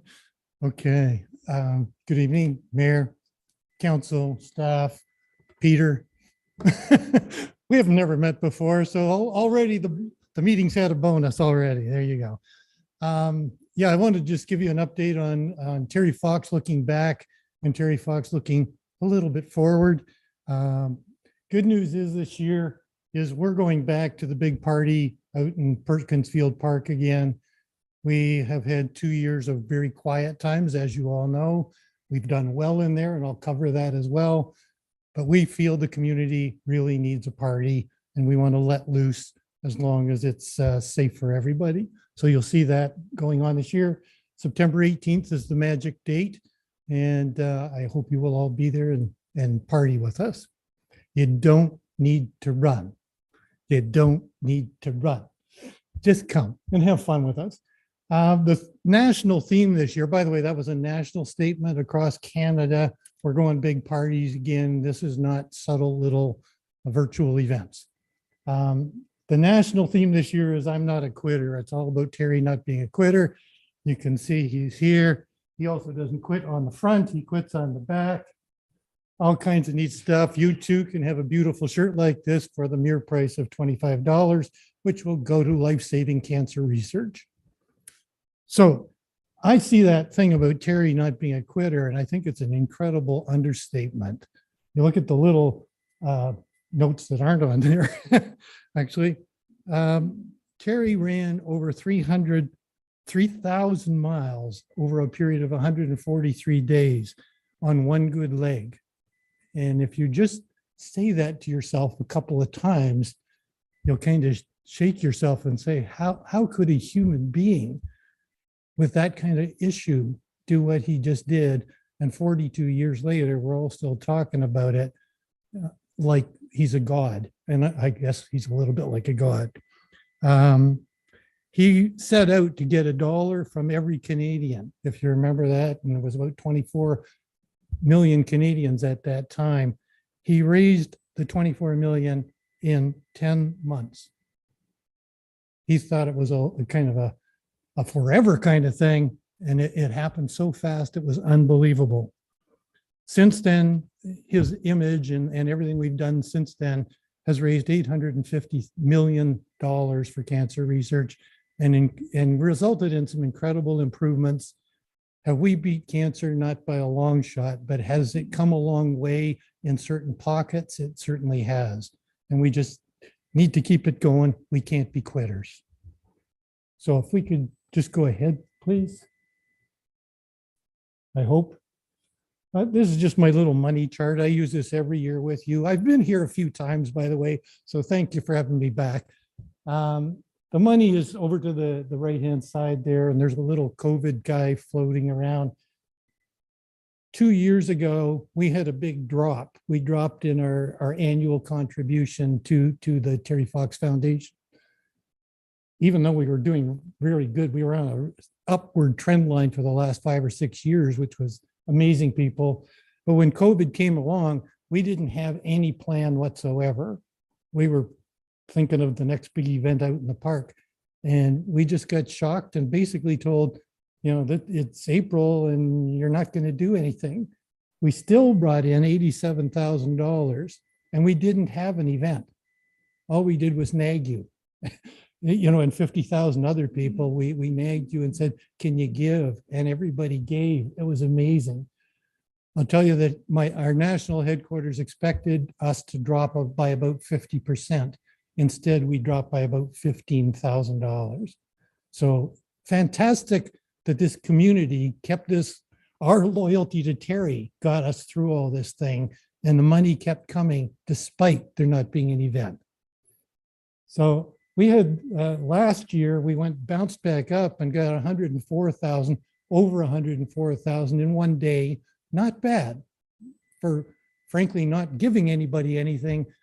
We got $104,000, which surprised the heck out of us, and we were delighted to take it in. It was our best result since 2006, and I think it's really a point of pride to say we finished 16th in over 200 run sites in Ontario. We finished 16th.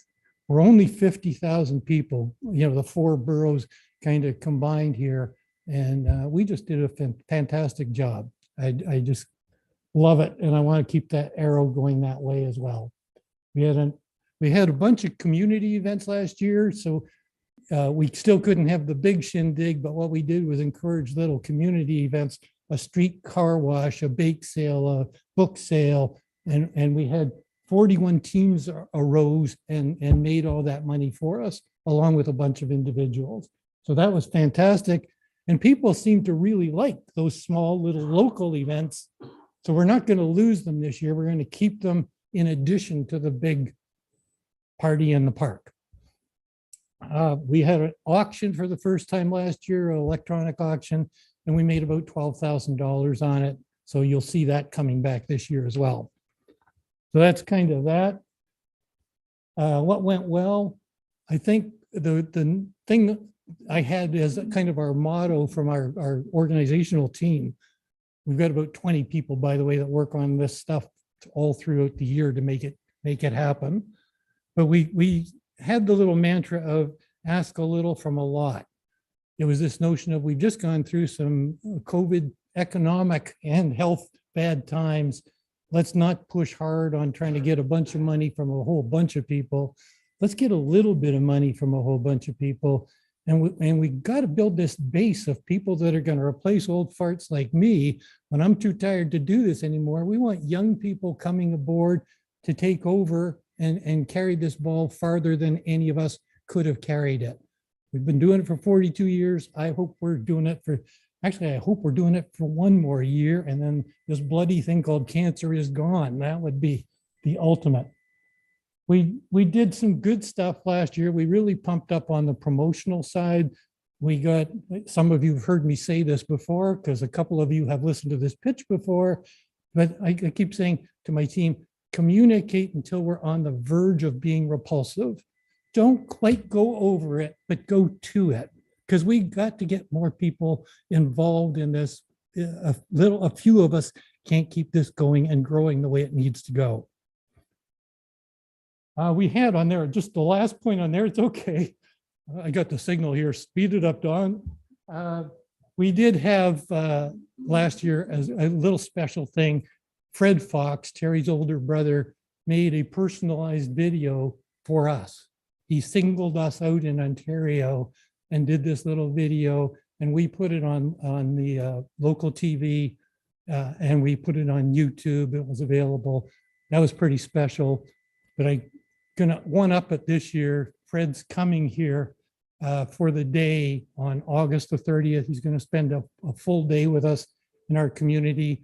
I'm trying to arrange a whole series of events on that day for him and for us with him, because it's a special thing to shake his hand and listen to him read Terry's journal to you. It's different than me reading it. It's very different. So I hope when there's a little more information, I'll let you know, but I expect to invite you all to try and join us if possible with Fred. Let's see where I am and keep talking here. We can go ahead. Thank you. If you pay attention to the little circle over there, we get the program this year is really the run day, which is we're going to have the three distances, 2K, 5K, and 10K. It'll be do whatever you want, ride a bike, run, walk, crawl. anything you want to do from a mobility point of view, go do it. Just do it for Terry for the right motivation. We're going to keep up community teams. I mentioned that before. We're selling these beautiful shirts. We made $5,000 off shirts last year. Let's do better this year. We've had a presence this year at Canada Day as well as the Butter Tart Festival. Tried to just keep our face everywhere that we possibly can. We're working with the fire departments, Midland, Penetang, Tiny, and now Tay. All are talking about doing, the fire departments doing boot drives with us, and the proceeds go to the Terry Fox Foundation. We've never done that before. I think it's great. Sure, that's enough on that one. We can keep going. Thanks. Just almost for myself, I put together a little calendar of when am I going to get busy, and it's frankly, it's right now. All the details have to be done, and there's a lot of them, little things. And you got to remember, we don't spend 1 cent. We pull off $104,000 of income and we give it to the foundation, and we don't take a penny. It's a whole lot harder and a whole lot more work to put on an event like this without a budget. You know, because I get fairly good at coming around and begging. Anyway, the notion is we're going to get busier and busier and more public as we go, and we've got a plan to do that, and we're doing it well, and we can go ahead. This is my dare to be heard chart. Like, we just need to be in every media stream we can be in. And like I said, we'll take you to the verge of us being annoying, and then we'll leave you alone. We'll go ahead. Just, I get the question of why the Terry Fox Foundation. There's a lot of great causes out there. I could give my money to any of them, and I totally agree. There's a ton of great causes out there. But if I have to pick, and right now I'm the guy with the microphone, I say, I win because we've got the best brand in the world. Nobody that I know of badmouths Terry Fox. And that's not true of every other charity in the world. So why not hook on with him? This thing's been going for 42 years and still growing. It's amazing. We're different. We don't charge anything. There's no fee to join. There's no price for anything. If you come and eat one of our hot dogs, it's free. By the way, we'll take your donation, but it's free. There's no price for anything. It's cost effective. It gets rated up in all of those financial papers, you know, that rank various not-for-profits. It's quite profitable.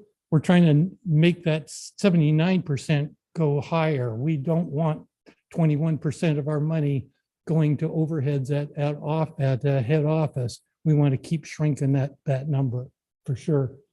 We make a difference. And that ties into, do we do anything locally? And I'll tell you, I just finished a 4-year stint on the board of the Cancer Support Center here in Penetang. And I can walk in there and I can introduce you to people who said, Terry Fox Foundation saved my life. If that's not enough, folks, I don't know what it takes to make you vote for the Terry Fox Foundation. This is working. There's some great stuff happening, and I don't know enough to talk about it, so I'll stop. We'll go ahead. That's just where I meant to start, frankly. Go right ahead, please. I covered that. Just how you can help.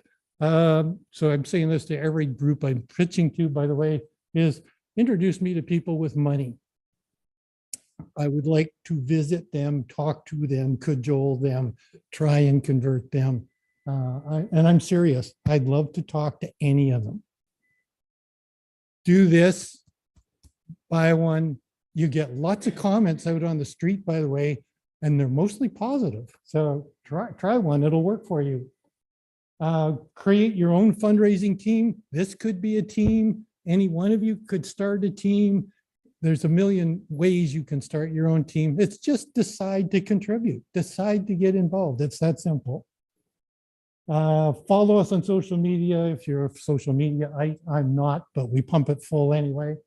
We will be looking for you to give us things we can auction off if possible. We're going to introduce some slightly used stuff this year as well as brand new. But if you've got stuff you want to shake and turn it into cash for cancer, call me. The other thing is buy auction items from us. If you can't donate them, buy them from us. We'll take your money that way as well.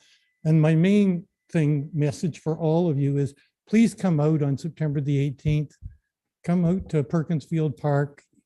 It's going to be magic. We have live music, 3 bands playing. We have a kids zone that's going to be fantastic, including lots of wild animals from the Y Marsh, etc. We've got 600 hot dogs promised by the dock lunch here, and Penetang Rotary are going to do the cooking and serving of that. We've got over 1,000 slices of pizza promised, over 500 ice cream bars. Tim Hortons Restaurants is going to give coffee and donuts for everybody in the park. You can come and just have a food fest. You don't need to run. Come and get fat with us. Bring your wallets and donate some money. And I'm finished, and I would be delighted to take any questions or suggestions. Mayor of the council, are there questions or concerns or comments? Councilor Cummings. Thank you, Your Worship. Well, Don, I commend you and your group for the work that you've done in the past and what you're doing in the future. I had the opportunity to meet Terry when he walked through Oakville, and I experienced and felt his drive, his motivation for a cause that he really felt that he could beat. And being involved in the Cancer Society at that time, my whole family actually was involved at that time. We just felt that energy that came from him, and I feel that same energy coming from you. So congratulations, and hopefully everyone can get out to this event. Thank you very much. Further questions, comments, concerns? No. Don, thank you again for a great presentation, and we'll make sure that you have some people there to eat those hot dogs. Thanks very much.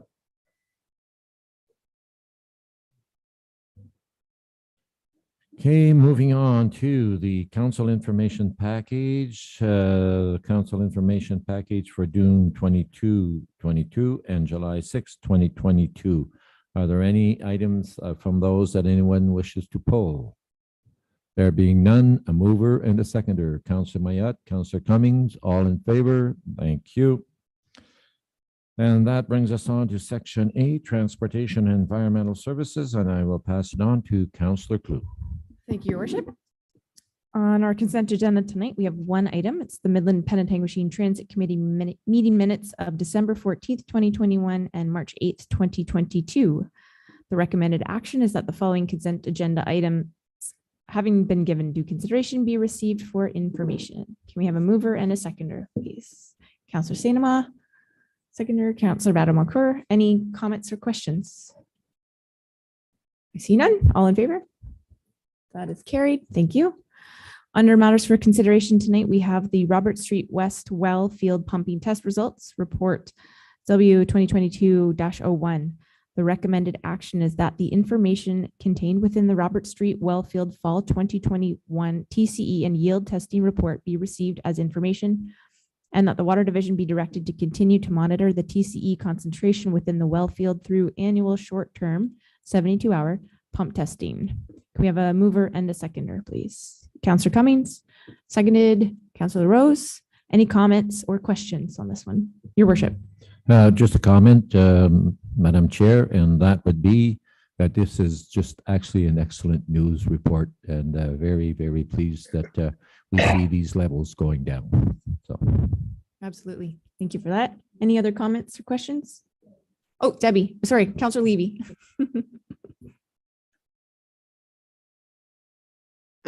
Thank you very much. Have I unmuted? Yes, we can hear you. Okay. Because this is so important, and as the director knows, I've been fighting to have the testing done on a regular basis since, I guess, 2006. Oh, perhaps even before that.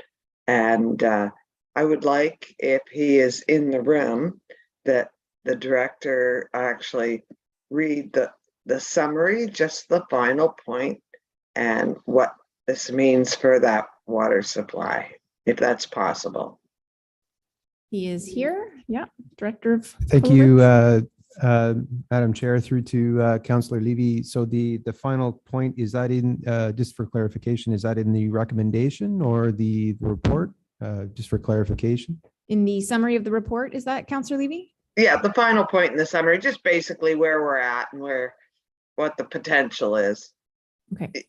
Thank You don't have to read it, Yes, Brian, it's you can- as His Worship mentioned, it's a good news story. The last long-term test was completed in 2012, indicated a TCE concentration of approximately 28 micrograms per liter. Through this test, which was a much higher flow rate than the last test, indicated an almost 50% reduction since 2012, which is a substantial reduction. So which indicates that the amount of TCE in the groundwater supply is decreasing over time.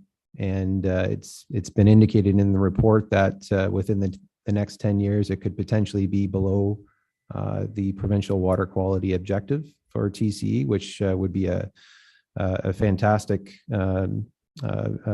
development if that were to happen. What we'd like to do with this information, we're going to be using this to feed into our secondary water supply that's currently underway right now for the Payette water supply system, and the Robert Street West wells are a potential option for secondary water supply within the Payette water system that we're looking at right now, among other options, which would be a new well supply. And the other option that we were looking at as well was a connection to the town of Midland well supply. And we are looking forward to, we're finalizing, now that we have this testing information, we're looking at including this within our Class EA project report, and developing the analysis and review of these various options to determine what would be a short list of preferred options for secondary water supply for the Payette water system. So we do have this limited to a short list of options that we're looking at right now, and this is one of them, being treatment at Robert Street West.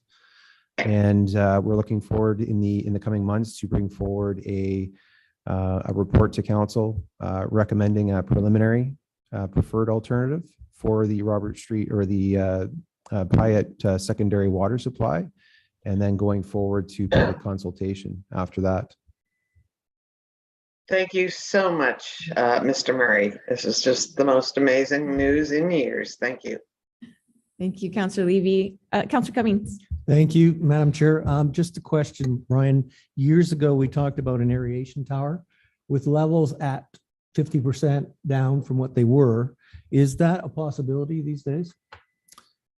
Through your Madam Chair to Councillor Cummings, yes, the packed aeration was initially analyzed, I believe, back in the early 2000s to mid 2000s with the town.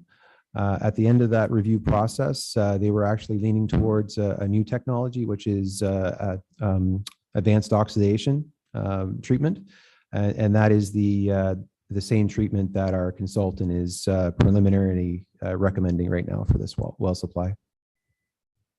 Thank you. Thank you. Any further comments, Your Worship?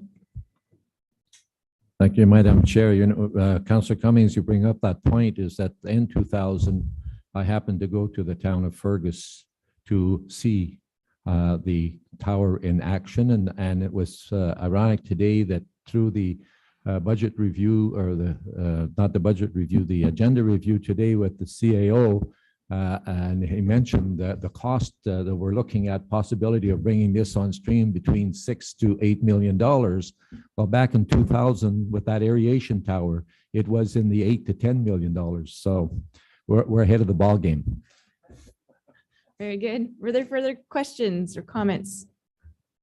I see none. Okay, I think I have yep. So we just need all in favor.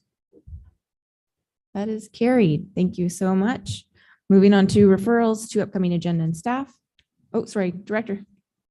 Sorry, Madam Chair, I should mention that one of the recommendations coming out of the report was the investigation of the well seal at Robert Street West, I believe well 3. So that if Robert Street West is shortlisted as a preferred alternative, the repair and review of that well seal will be completed as part of that process. So we haven't lost sight of that, but that would be completed as part of the design and construction phase. Very good. Thank you. Okay. So on to the referrals. The motion is that the Transportation and Environmental Services section endorse the following additional and existing referrals to upcoming agendas and staff. We have 3 items. The 2022 budget request for roadwork at Robert Street East and Dufferin, stormwater management best practices and engineering standards, and the Robert Street crossings, potentially at Owen and Scott Street. Are there any comments or questions, anything to add or remove? I see none. Can I have a mover and a seconder, please, for this motion? Councillor Sainama, seconded by Councillor Cummings. All in favor? That has been carried. On to question period from media and the public. I see none, so we will turn it back to you, Your Worship. Thank you. Thank you, Councillor Clue. And then we will move on to 7, Section B, Recreation Community Services, and I pass it on to Councillor Cummings. Thank you, Your Worship. On our consent agenda this evening, we have 4 items: the Curling Club minutes from May 10th, 2022, the library report to council July 5th, the memo to council regarding the county funding of the Trail Hub, and finally, the aquatics program and staff certification. The recommended action here is that the following consent agenda items, having been given due consideration, be received for information. I need a mover and a seconder. Deputy Mayor and Councillor Rose, any questions? Seeing none, all in favor? That's carried. Thank you. Next on our agenda, matters for consideration, we have none. Referrals to upcoming agenda and staff. The referral list is 1, the shade plan for parks, programs, and dog park. That the recommended that the Recreation and Community Services section endorse the following additional and existing referrals to the upcoming agenda and staff. Are there any additions to this referral list? Seeing none, I'll ask for a mover. Councillor Sainama, second, and Deputy Mayor. All in favor? That is carried. Thank you. Questions from media and public? We have none. Back to you, Your Worship. Thank you, Councillor Cummings. And with that, we will move on to 8, Section C, Planning and Community Development Services, and I will pass it on to Councillor Levy. Thank you very much, Mr. Mayor. Since I'm on Zoom, it's awkward for me to chair, so I would ask Councillor Betabancourt to take over as chair with my appreciation. Councillor Betabancourt, you good?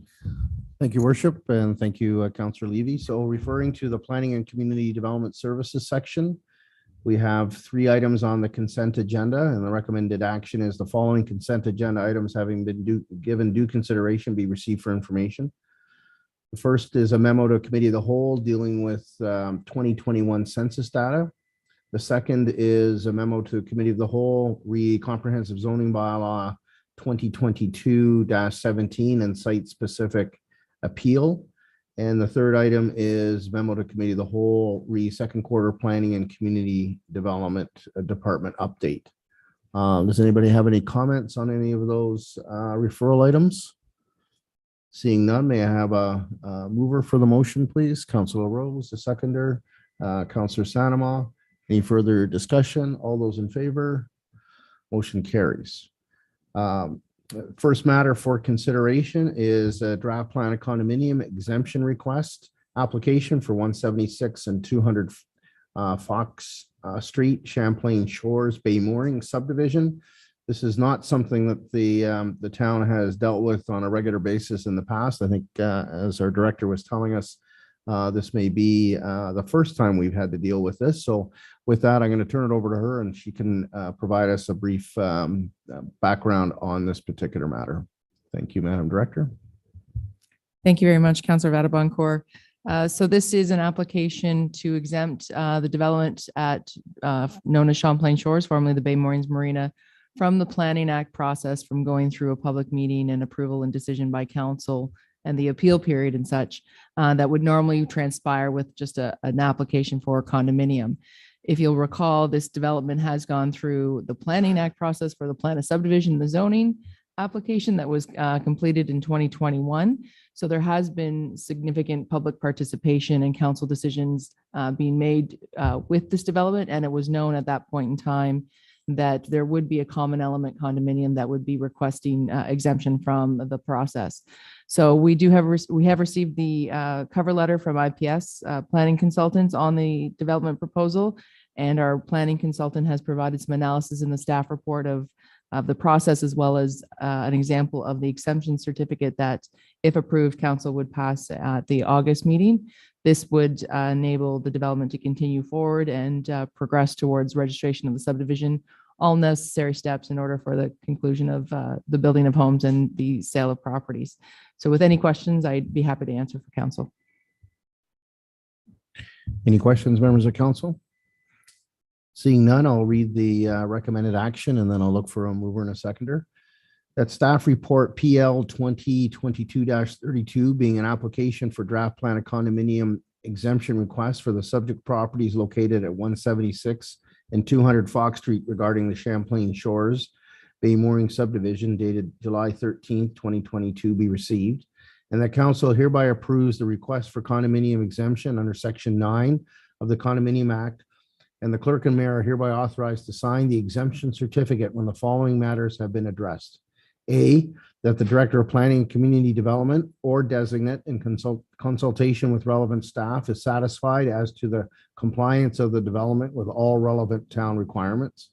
B, that the certificate of exemption wording is outlined in section 9 of the Condominium Act be incorporated into the perimeter of the surveyed condominium plan to the satisfaction of the Director of Planning and Community Development or designate. May I have a mover, please? Councillor Levy, a seconder. Councillor Klug, any further comment? All those in favor? Any opposed? Seeing none, the motion carries. Excuse me. Moving on to the next item for consideration is the draft short-term rental licensing bylaw. And there is a report and a draft licensing bylaw on our agenda. It's quite comprehensive, both documents, the report and the bylaw, and of great interest to a number of members of our community. My understanding is that our planner, Owen Taylor, is going to speak to this report and provide the highlights. So if I may, I'll turn it over to Owen and he can walk us through it. Owen? Thank you, Mr. Chair. Since January of this year, staff have been working hard to obtain community feedback on the licensing bylaw, sort of in tandem with the zoning bylaw review project. So while the new comprehensive zoning bylaw will regulate where STRs are permitted in principle, it's really the licensing bylaw that's going to determine the parameters for their operation.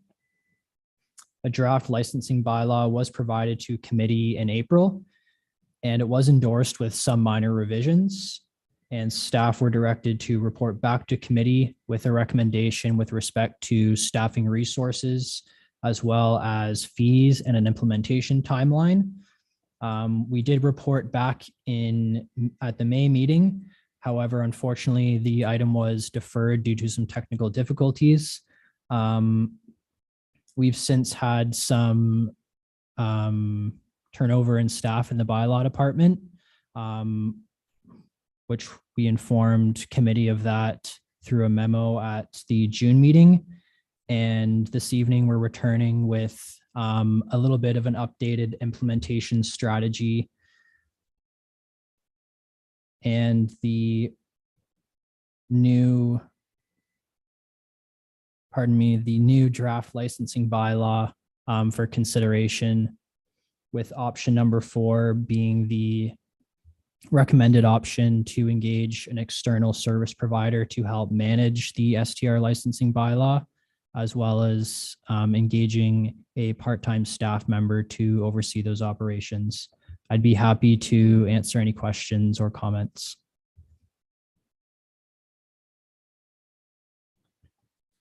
Thank you, Owen. Any questions of planning staff with respect to either the report on STR licensing or the bylaw? And I see Councillor Rose put up his hand. Councillor? Thank you, Mr. Chair. Owen, I'm just wondering, what would the cost be for us to have an external provider along with a part-time municipal partner?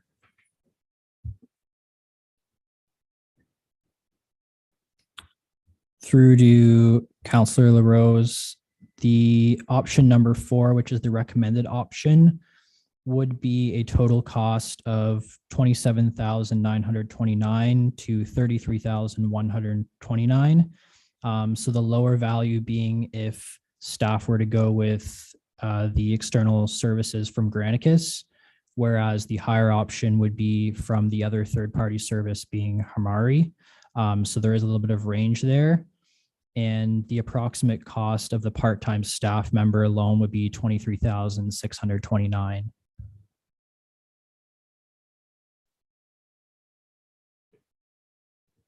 Other questions? I see, Councillor Levy and then Councillor Cummings. Thank you, Councillor Vadavoncourt. I have 2 issues that I wanted to address with your permission. As I mentioned at section this morning, I'm very concerned about the fee structure, the fact that a 6-bedroom huge property would be paying the same rate as a senior with a 1-bedroom in their own home. I don't consider that to be fair. I think it would be putting a lot of the good type of STRs out of business, the places where our friends and family stay. So I have a great deal of difficulty. I know the cost of monitoring this and enforcing the rules are based on the same price for everyone, but I just can't see it as being equitable.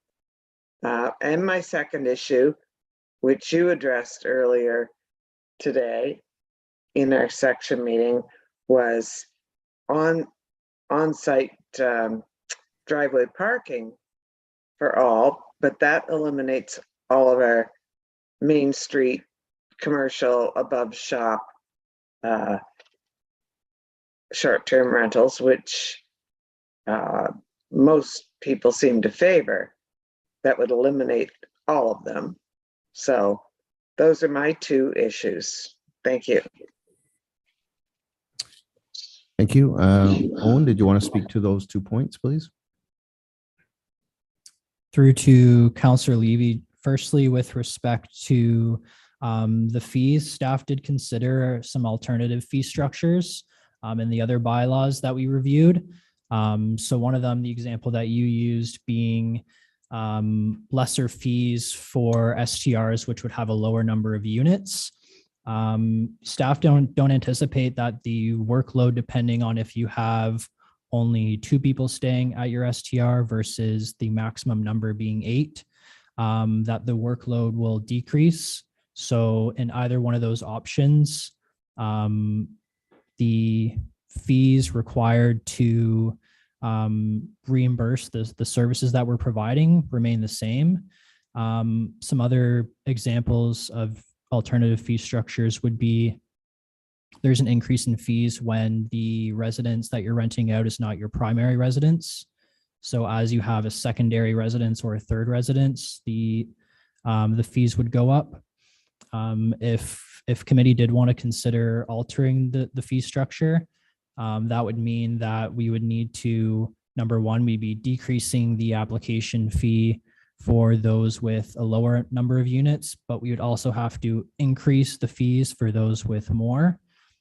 So it's been drafted at $600 to $700, depending on the option that committee goes with, the application fee. So we'd be increasing that for units, for example, up to 8, and then decreasing it for those with lesser. So there's kind of a two-way street there. Now, with respect to the second question, with respect to parking, that is a good point. However, there are ways around the parking. They could request for a minor variance for those units that are on Main Street that might have a reduced amount of parking available if they did have an STR. And they would go through the Committee of Adjustment to request for a reduction in the parking requirements. Thank you, Owen. Councillor Cummings, you. I believe you're next. Thank you, Mr. Chair. Owen, this particular bylaw that we have in front of us, as much as I can't get my head around STRs, period. And this is the only way that the town has a way of control, a little bit of a control. I see in town several places that have no maintenance to them. So they're absent landlord. And I see the lawns and the weeds coming up almost a meter high in some places, and nothing's being done about it. So the landscaping is not being kept up, and the garbage removal is not kept up. So if I was living beside one of those particular houses, I would be really upset that I had no control over that. Have we done anything to address that? And I'm meaning specifics, not property standards, not clean yards, because clean yards only gets grass or weeds that are 18 inches and that are noxious. I'm talking about proper maintenance of the property.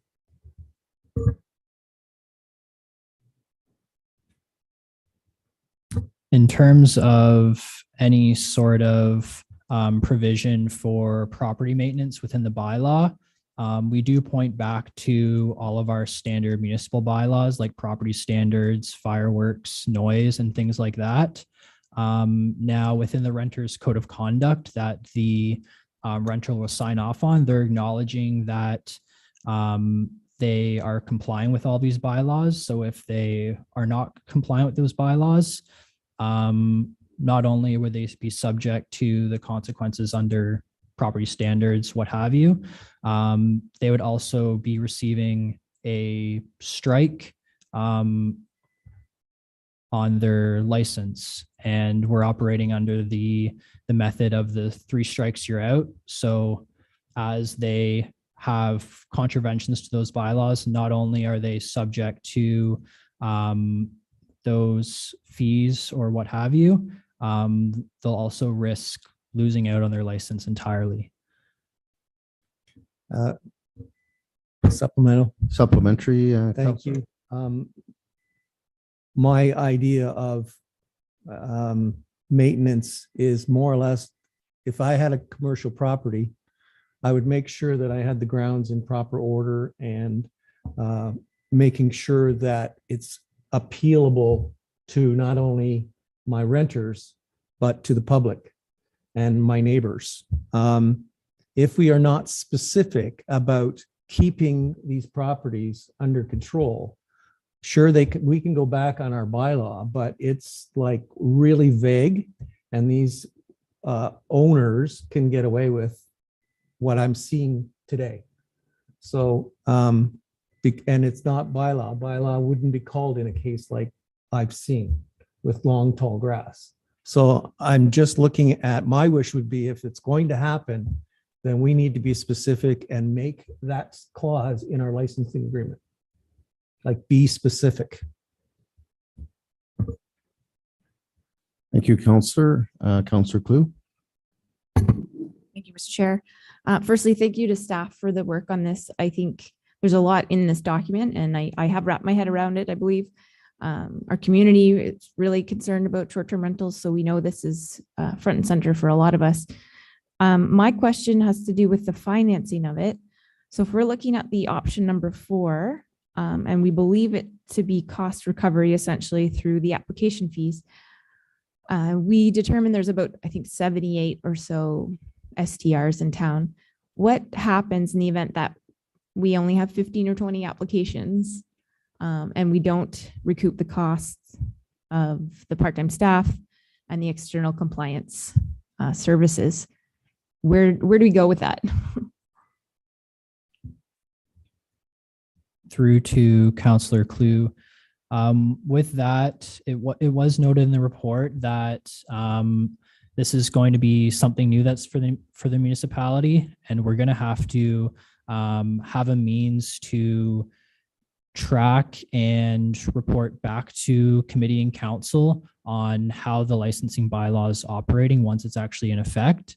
And if that's the case, we'll have to come back with further recommendations, whether it's increasing the application fee or perhaps considering an alternative decision for implementing these services. So we would deal with it at that time. However, I will say that through our conversations with both Airbnb as well as some of those third-party STR service providers, over the years, they have seen a very significant increase in the amount of STRs that are popping up and the amount of municipalities that are implementing licenses. And as far as their analysis goes, they've determined that it hasn't necessarily deterred too many people from continuing to rent out their properties. Supplementary? Supplementary, Councillor? Thank you to the planner. So perhaps just something to make note of is that the external compliance company, when we move forward with their services, we look at an annual contract rather than a 3 to 5 year. That's right. It would be an annual contract. Other questions or comments? Madam Deputy Mayor? Thank you, Mr. Chair. Oh, and one area that I'd like a little bit of explanation is grandfathering. We are making provisions within that those Airbnbs that are now existing, not in the proper zone, but we're allowing them to come forward and make application for licensing. How long will we allow people to sit back and not come forward and make application? Through to Madam Deputy Mayor. In terms of I'll just to address the first question about the legal non-conforming uses. So in terms of legal non-conforming use, that really falls into the category of the zoning bylaw, not the licensing bylaw. So for example, an STR is within an R1 zone that will no longer be permitted. So it is up to the property owner to come forward to the municipality to prove that they had that STR operation functioning prior to the new zoning bylaw coming into effect. Through the external STR compliance services, we can very easily compile a database of all of the STRs that are advertised, and then we can target each one individually and reach out to them through a letter advising that they need to obtain a license. And we haven't quite put our mind to what that looks like, how long of a timeline we'll be advising that they need to obtain a license.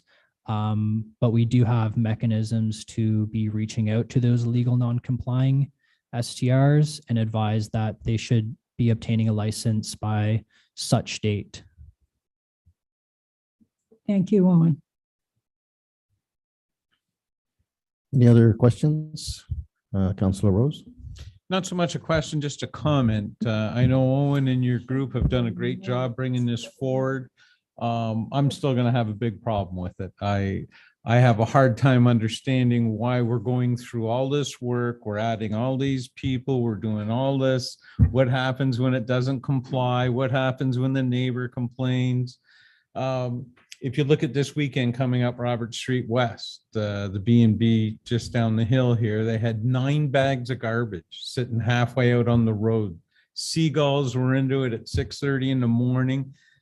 And I'm thinking of the neighbors that live on that road and the people that are right there. They have to put up with all this garbage, people yapping and new people coming in and out. And they didn't sign up for that. They bought a house in a residential area and they were hoping that their house would have residential beside it on both sides. And now all of a sudden we're going to say, you're allowed to rent that unit out to a bunch of crazy partiers. You may rent it out to very nice people too, but that option is there. You know, if I wanted to live at a certain place in Malton, I knew the airport was there. So I don't get to complain about the noise. When I bought my house, I did not plan on someone coming and changing the rules to allow it to become a party house. So I appreciate all the work that went into it, but I'm just, no, I'm going to get out of STRs altogether. Any other comments or questions? So, Sorry, Or- Mr. Chair, I just wanted to know, we did have a question through Zoom, through the question and answer period section of Zoom. So someone watching, recognizing we would normally address those in the questions and answers period. Also recognizing this is a very important community topic. I wanted to give you as the chair an opportunity for me to include it before or include it in the question and answer period. thank you, Madam Clerk. I think because we have that section on our agenda of dealing with questions from the public and the media, then I think we'll wait till that point. Excuse me. Councillor Cummings. Thank you. Just one more question. Our new zoning bylaw is in effect now. When we get this licensing bylaw in effect, what's stopping people who don't follow the bylaws or don't follow the zoning and apply for an Airbnb? So we wouldn't know about it, but from this point forward with our zoning bylaw, they're not allowed in an R1, R2 district, right? Through to Councillor Cummings. So that's correct. They would not be permitted within an R1 zone. Now, the new zoning bylaw has not come into effect because we have received appeals. When it does come into effect, if someone were to apply to Airbnb, VRBO to become an STR, so there's a few different options. So within the options in the report where we do not engage a third party STR compliance service, then staff would be manually having to check up on Airbnb and these websites to manually identify, okay, where is this STR? Is it licensed? Yes or no? Now we need to send them a letter advising they need to obtain a license, or they'd be subject to whatever fees and fines are appropriate. Now with the external third-party service, if we were to go that route, then they do that all for us. So they would have their weekly or even twice a week scan of all these websites to identify, okay, which new ones are popping up now? Do they have a license? Yes or no? And then through a couple clicks of a button, we can send them a quick letter advising they must obtain a license or they're not within the zone and they need to cease the operation. Yeah. Okay, that's a good thing. Any other questions or comments? Councillor Clue? It just relates to the time frame. Given as we know the new zoning bylaw isn't in effect yet, and the time frame and the implementation for the report on this specific licensing, are we expecting this is only coming into effect ideally when the new zoning bylaw takes effect, or do we have a transitional problem? Through to Councillor Clue, The licensing bylaw can come into effect at any time, so it's not dependent on the zoning bylaw at all. There is a little bit of urgency in terms of having this implemented at the same time as the new zoning bylaw. Reason being is because while our current zoning bylaw doesn't regulate STRs at all, it doesn't speak to them, the new zoning bylaw will, and the provisions in there are quite broad. So it's not as rigorous as the licensing bylaw. So now they'll be permitted as of right within certain zones. So the licensing bylaw is really going to be that tool that we need to make sure they're operating and have some parameters in place. Otherwise, the only real parameter is parking, as well as some other minor regulations. So to kind of summarize, the licensing bylaw is not dependent on the zoning bylaw in any way. It can come into effect no matter if we're under the current bylaw or the brand new one. Any other questions or comments? Okay, I have a few. So we talked about the proposed licensing bylaw this morning at section. We had an extensive conversation, and there's a couple of points that I raised at section that I think would be helpful if I raise them again tonight so that we have a good understanding. One of the things we talked about was the critical importance of enforcement. You know, I've raised this in the past. It's no use having a bylaw, Councillor Cummings, unless we're prepared to enforce it. And that's borrowing Councillor Cummings' statement. So I feel that having this third party and having that phone number that people can call and having an immediate response to activities occurring at a bed and breakfast, or not a bed and breakfast, but a STR, is critical. I've seen it in the past where call is made at 2 o'clock in the morning. There's nobody to take the call. The things continue. There's ongoing problems. So I view the third party as being very critical to that. Otherwise, we'd have to hire somebody and to be our enforcement for STRs. Related to that is with respect to violations of the various bylaws. If people do violate the bylaw, they are charged and there's a fine that's applied to them. And I made the comment that the fines under this bylaw need to be substantial. They need to be substantial in order to be a deterrent. They can't be a level of fine that is just interpreted as the cost of doing business. They have to be something where somebody's going to say, oh, that's significant. That's cutting into my profits that I'm making from the operation. Talked about in the bylaw, talks about persons per room. And in the bylaw, it says 2 persons per room. So if you had a 4-bedroom house, you could conceivably have 8 people. If those 8 people were couples, you could have 4 couples. Those 4 couples could each be driving a vehicle. The point that was made this morning was that driveways have to be large enough to be able to accommodate the number of vehicles that are attending a bed and breakfast, or not, I keep calling it a bed and breakfast, short-term rental. I've seen in the past where the driveways can't accommodate the number of vehicles, and the vehicles end up parking on the street.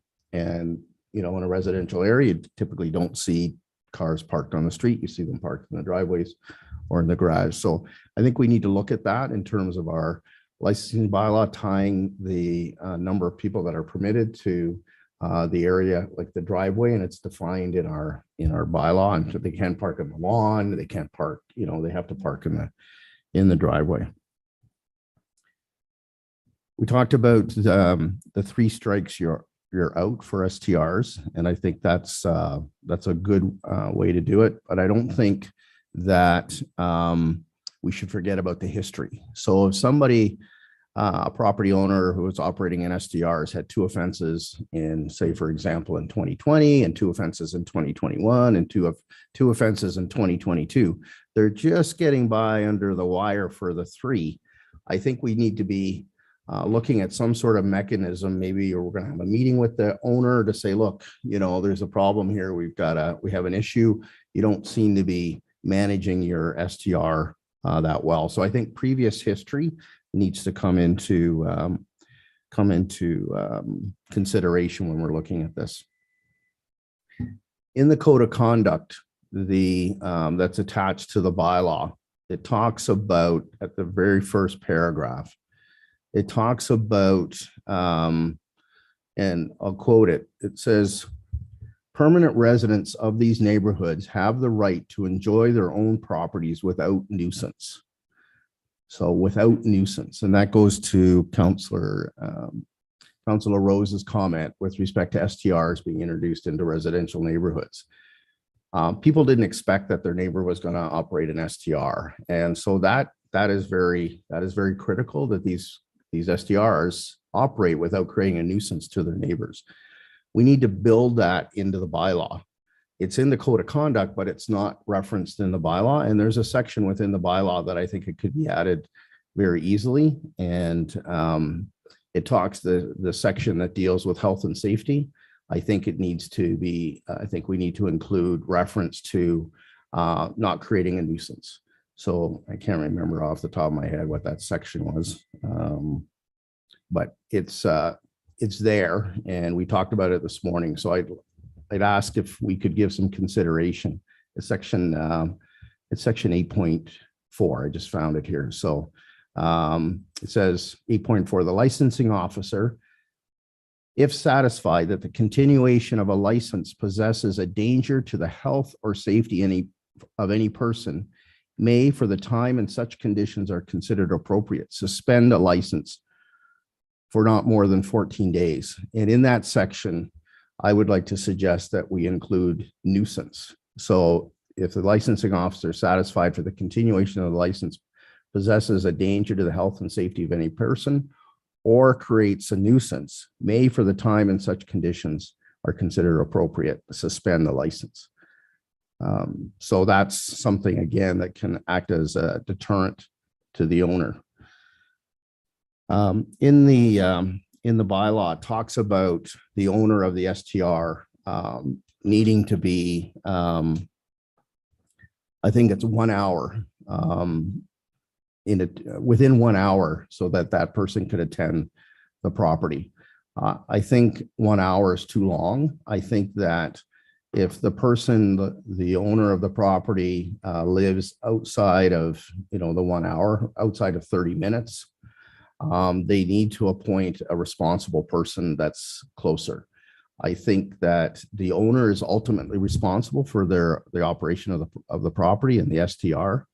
If there's an issue, they need to be able to get there within a half hour. I think a neighbor might argue that a half hour is too long, especially if there's a party going on. 5 minutes is too long. But I think that the owner needs to be in closer proximity than an hour, or the responsible person who is designated needs to be closer than an hour so that they can get there and deal with the issue. We talked about the fee, and I think the fee, and we made this point earlier, I don't think existing taxpayers should cover the cost of the licensing administration and enforcement of this bylaw. So whatever those costs are should be borne by the STR operators. And we made reference, and Councillor Levy talked about, a person who rents a room in their home, just based on what she said, that could be defined as a bed and breakfast, and that's a whole separate licensing regime. But an STR, as I understand it, is defined where the owner doesn't live there. Basically, they're renting their accommodation for a short-term rental. So I think that the fee needs to be significant enough so that it covers all the costs, and current taxpayers don't have to pay. So I think that, as has been pointed out, I think the report is very good. I think the bylaw is a good start. There's lots of good information in the bylaw, but I think we need to address some of these points. Again, I'll just repeat, I think enforcement is critical. So whatever we can do to make our enforcement robust right out the get-go so that people understand they're going to operate these facilities. They're going to have to operate them properly, or they're going to face the consequences.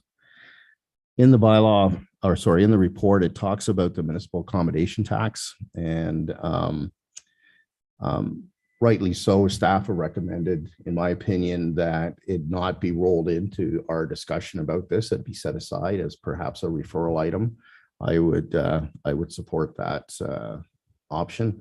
The only point I had, it was more of a question for the clerk, I guess, is how long can you keep a referral item on? Because in terms of priority, I don't see this as coming forward in the next few months. It might be a year from now because of all the other priorities that staff have. But I think it's something that shouldn't be lost. It should be kept on there for to be looked at some point in the future. So I'm going to stop there. I think I've taken more of my time than I should have, but are there any other questions or comments than anybody has? Okay, so I'm going to read the motion.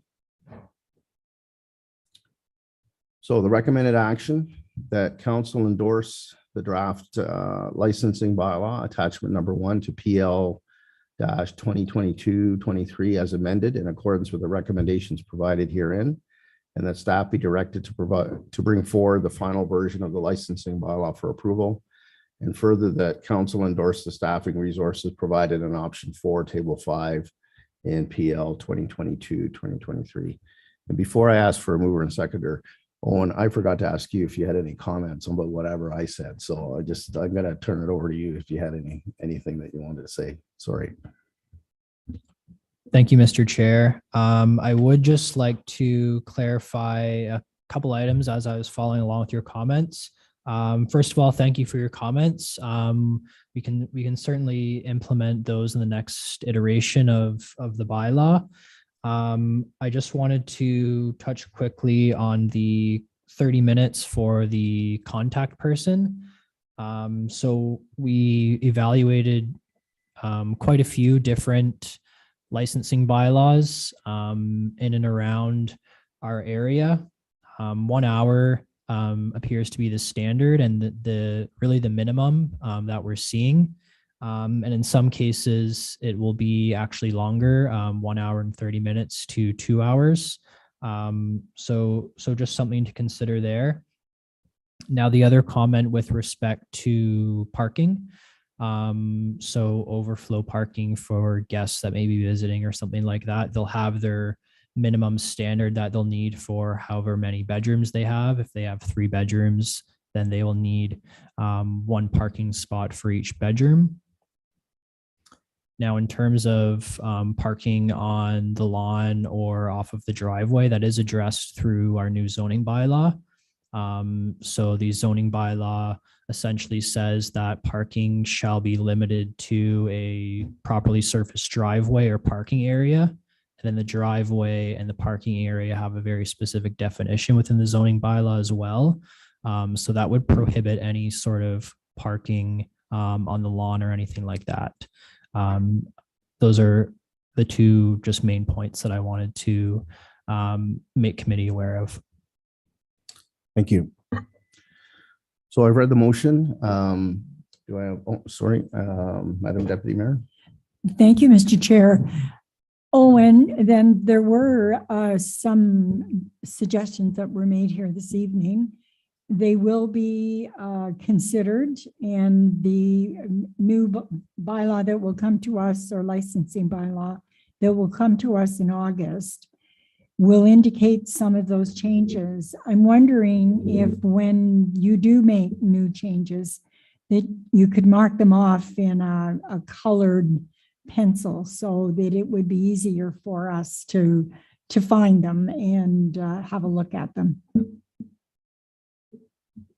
Thank you, Madam Deputy Mayor. I think that we could provide both a clean version for adoption as well as a track changes version, just for ease of reference. We'll consider all the comments that we heard this evening and then bring back a new version for consideration. Thank you. Thank you. Councillor Cummings, did you have a point you wanted to make quickly? I guess we should just put the motion on the table first and then I'll make my comments. Okay, so I'll ask for a mover and a seconder on the motion. Councillor Levy is moving it. Do I have a seconder to put it on the table? Councillor Clue, any further comments? Councillor Cummings? Thank you. Just a comment, are we finished with this? Because we're saying that we're bringing the final version to council in August. I just wanted to know, are we finished with this or do we need to see what the changes are and see if we're satisfied with changes? So, Councillor, are you suggesting it come back to a committee of the whole as opposed to? Come back to committee of the whole, because right now we're looking at a final version coming to us in August. And I don't think I'm ready for a final version yet. I think we still need to, like this meeting was good. It was productive. I think council needs to get their head around some of the new changes possibly, or if there's changes at all. And I think we're premature in giving a final draft of this, being that the zoning bylaw has appeals, so it's not going anywhere for a while. Thank you, Councillor. Just if I see our director may have a comment on that, and I know it was addressed by Owen as well. So maybe, Madam Director, I'll defer to you. Thank you very much, Councillor Vadabancourt. So I had been thinking about how this could play out in terms of approval process, and my hope, and with I haven't had a chance to speak to the clerk about this, with a simple change to the recommendation that would allow staff to take the direction that we heard tonight from council, and make those changes to the bylaw. At the August meeting, we would bring a report that would identify those changes as well as the bylaw on the agenda, and council could make decisions at that point in time about approval or not approving that bylaw. But I haven't had a chance to speak to the clerk about that, so. So just for clarity, were you suggesting that it would come to committee of the whole, or would it come to council in August? We were hoping that it would still come to council in August, that with an amendment to the motion that's in front of council tonight, just giving us that direction to make some of those changes, or at least respond to those changes. I would hope that there's still an opportunity at council, if council's unsatisfied with the version brought forward, that it could be, deferred to the next meeting at that point in time. Our hope, as the report outlines, is, this is July, and January implementation sounds like a long time away, but there are a number of steps that we need to think about and implement before we can really roll with the new bylaws. So it's a priority for us to have the licensing bylaw in place. Thank you. And that was going to be my point, Councillor Cummings, is that right now we don't have a licensing bylaw for STRs. So it's very difficult from an enforcement standpoint to deal with the potentially 78 that we have. So the sooner we have a bylaw in place, then the sooner we can regulate STRs. And what we heard, or at least what I thought I heard, was that the licensing of STRs is independent of the new zoning bylaw. And in my mind, the enforcement dealing with the contraventions of the noise bylaw, the clean yards bylaw, that's critical in my mind. So the sooner we can get a bylaw in place, the sooner we can get robust enforcement in place. So that was kind of where I was going with it. And I thought that's what Owen spoke to as well. So I think that the director has suggested something that I think would work. Bring the bylaw forward with the track changes, all the changes to the August meeting. If we're not satisfied with what we see at the August meeting, then consider a motion to refer back to staff and have further work done on it. If we're satisfied, then we can approve it. We can amend it and approve it. We have some options. So would that satisfy Councillor Cummings? Yes, it would. Thank you. Thank you. Any other questions or comments on the motion? So you've heard the motion. All those in favor?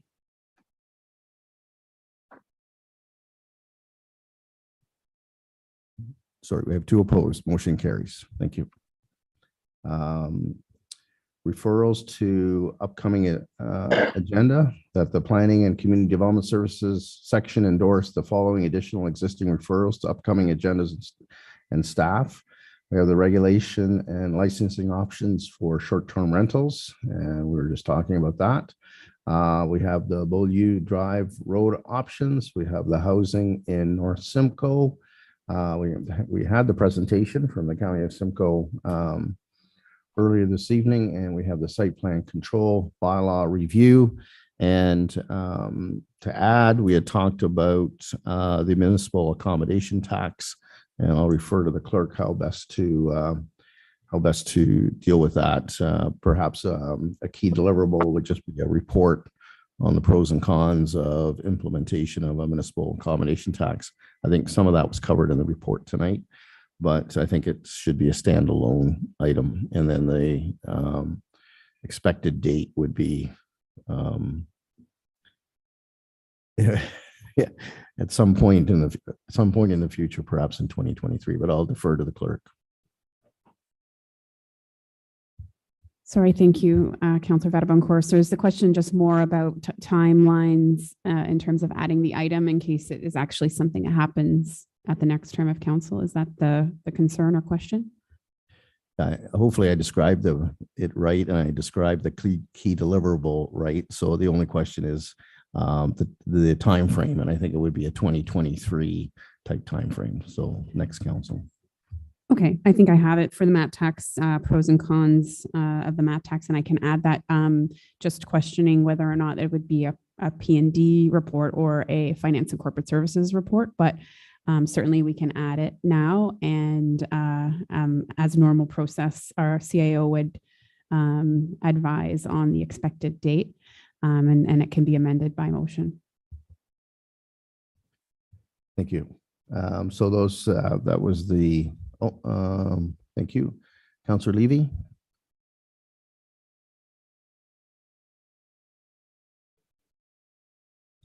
You're on mute, Councillor Levy.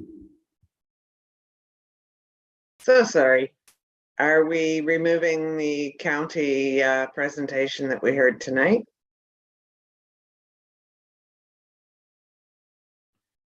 Yeah, I believe that fulfills the that item. So yes, Councillor Levy. Thank you.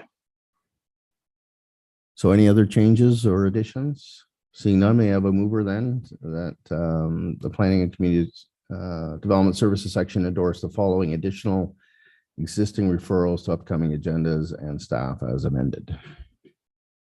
Councillor Sanama, second by Councillor Cummings. All those in favor?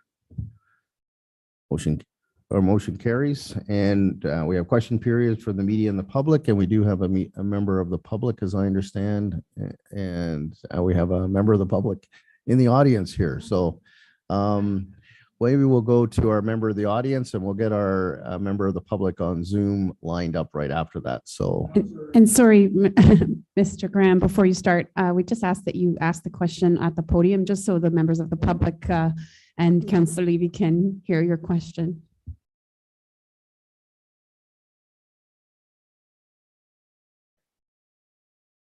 Is it on? The question actually almost lost me. I started to drift off at the financial statement and year-end report, which was riveting. At any rate, Mr. LaRose, I could come over and give you a hug right now because I live at 143 MacArthur in the area that we're in.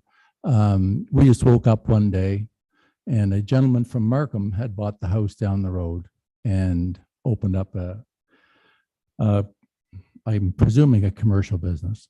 So the question is, did the town solicitor identify STRs as commercial enterprises? This gentleman that bought the property, he bought it specifically. He lives in Markham. It's specifically to make money. This is not, as Councillor Levy was trying to say, provide for families to come visit in the area, because that's why we have hotels. This is to make money. So my question, and I represent Dr. O'Connell, Dr. Federici, all our neighbors out there, is to the council. Are STRs commercial enterprises? And did the town solicitor identify them as such, or is the bylaw written that way that they are? So, Mr. Graham, that's an excellent question. That was a question that council posed to our solicitor because we had that same question, and he did attend a meeting and provided an opinion on that exact question. I'm not sure if we're in a position to answer that question or not. So maybe I'll just defer to the CAO and he could speak to that. Thank you, Mr. Chair. As the chair has identified, this was a question that was specifically asked by members of council at the request of our solicitor.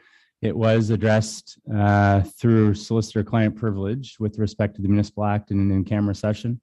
What I can say is what's being brought in front of council this evening, and certainly through the zoning bylaw process, is from our solicitor's perspective legal and legit, and addresses the very question of are short-term rental properties considered commercial or otherwise.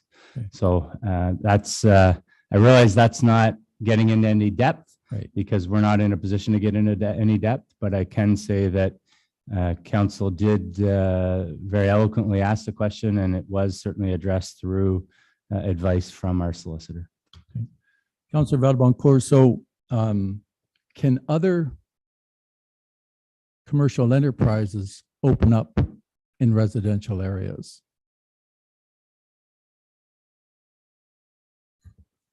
If we're looking at an STR as a commercial enterprise, are you saying, is the council saying that other commercial businesses can come into a residential area? Can my wife and I build a house next to Georgian Bay Plastics? Because that's a commercial area, industrial area, but can we go build there? Or so those are the questions that the neighbors want answers for. Okay, and they're very legitimate questions. Had a lovely coffee downtown today at the Kitty Hawk Cafe. Strongly recommend their coffee. And Deputy Mayor Dubo and I were discussing, she had the house next door to her that was sold. She was hoping that wasn't going to be a STR. So no one wants an STR near them. And here we are with STRs and this guy, you know, who lives in Markham. So that's our primary thing. The second thing is the grandfathering. What does that mean? Does that mean that this gentleman down the road who has 16 people staying there and there was 8 cars last week, is he grandfathered to allow that many vehicles and that many people to stay at his place? So what is the council defining as grandfathering? So I'll refer that to Owen. I think he addressed that earlier. So maybe Owen, you can just speak to the question that Mr. Graham has asked.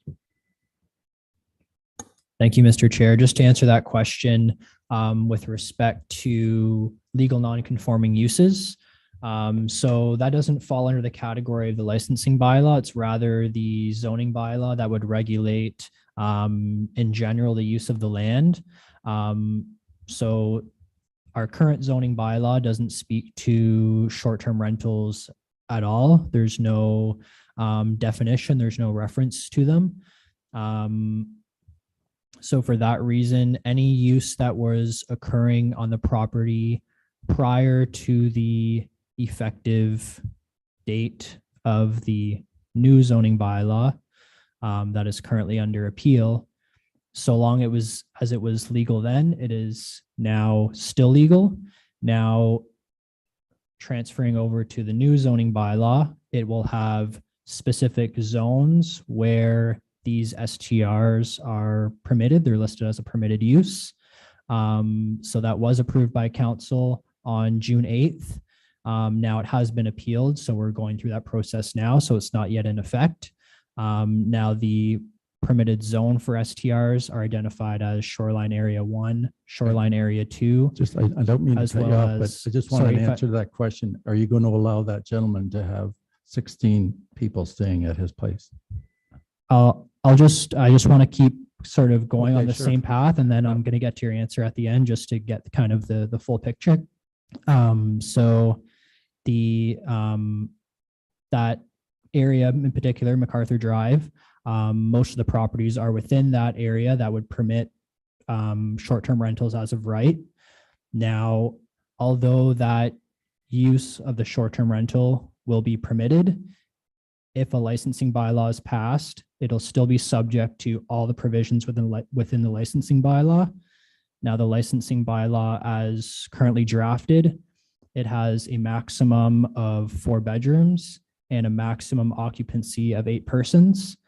And there's parking requirements and many other rules and regulations around that. So that portion, no, it's not legal non-conforming. It's not carried over. They still need to comply with that that set number maximum of occupancy. Okay, so that's what I needed to know. That's what the neighbors want to know. So first of all, they'd like to see them eliminated, but we're going in a different direction. Thank you.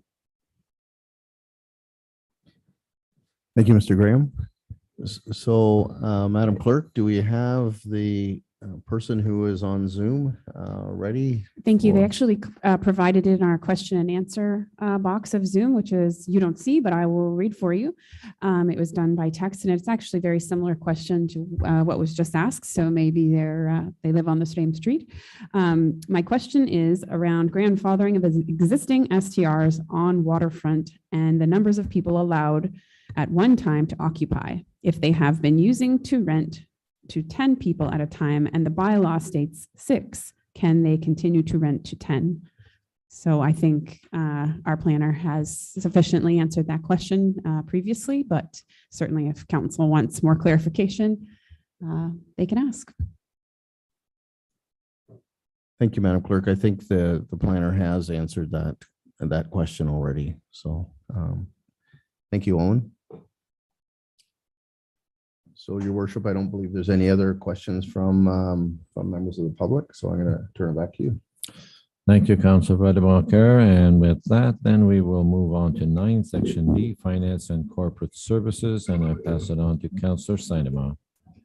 Thank you very much, Your Worship. Under Finance and Corporate Services tonight, we have 3 items on the consent agenda. The Police Services Board meeting minutes, Diversity, Equity, and Inclusion Committee meeting minutes, and also the Strategic Plan request for proposal. So the recommended action is that the following consent agenda items, having been given due consideration, be received for information. If I could have a mover and a seconder. Moved by Councillor Mayotte, seconded by Councillor Cummings. Any questions? Any concerns? Seeing none. All those in favor? So moved. Thank you. Under matters for consideration, we do have a proclamation for Franco-Ontarian Day, and I shall read through it. The recommended action, whereas on May 18th, 2010, the Legislative Assembly of Ontario enacted the Franco-Ontarian Day Act 2010. Sorry, my glasses are really bad.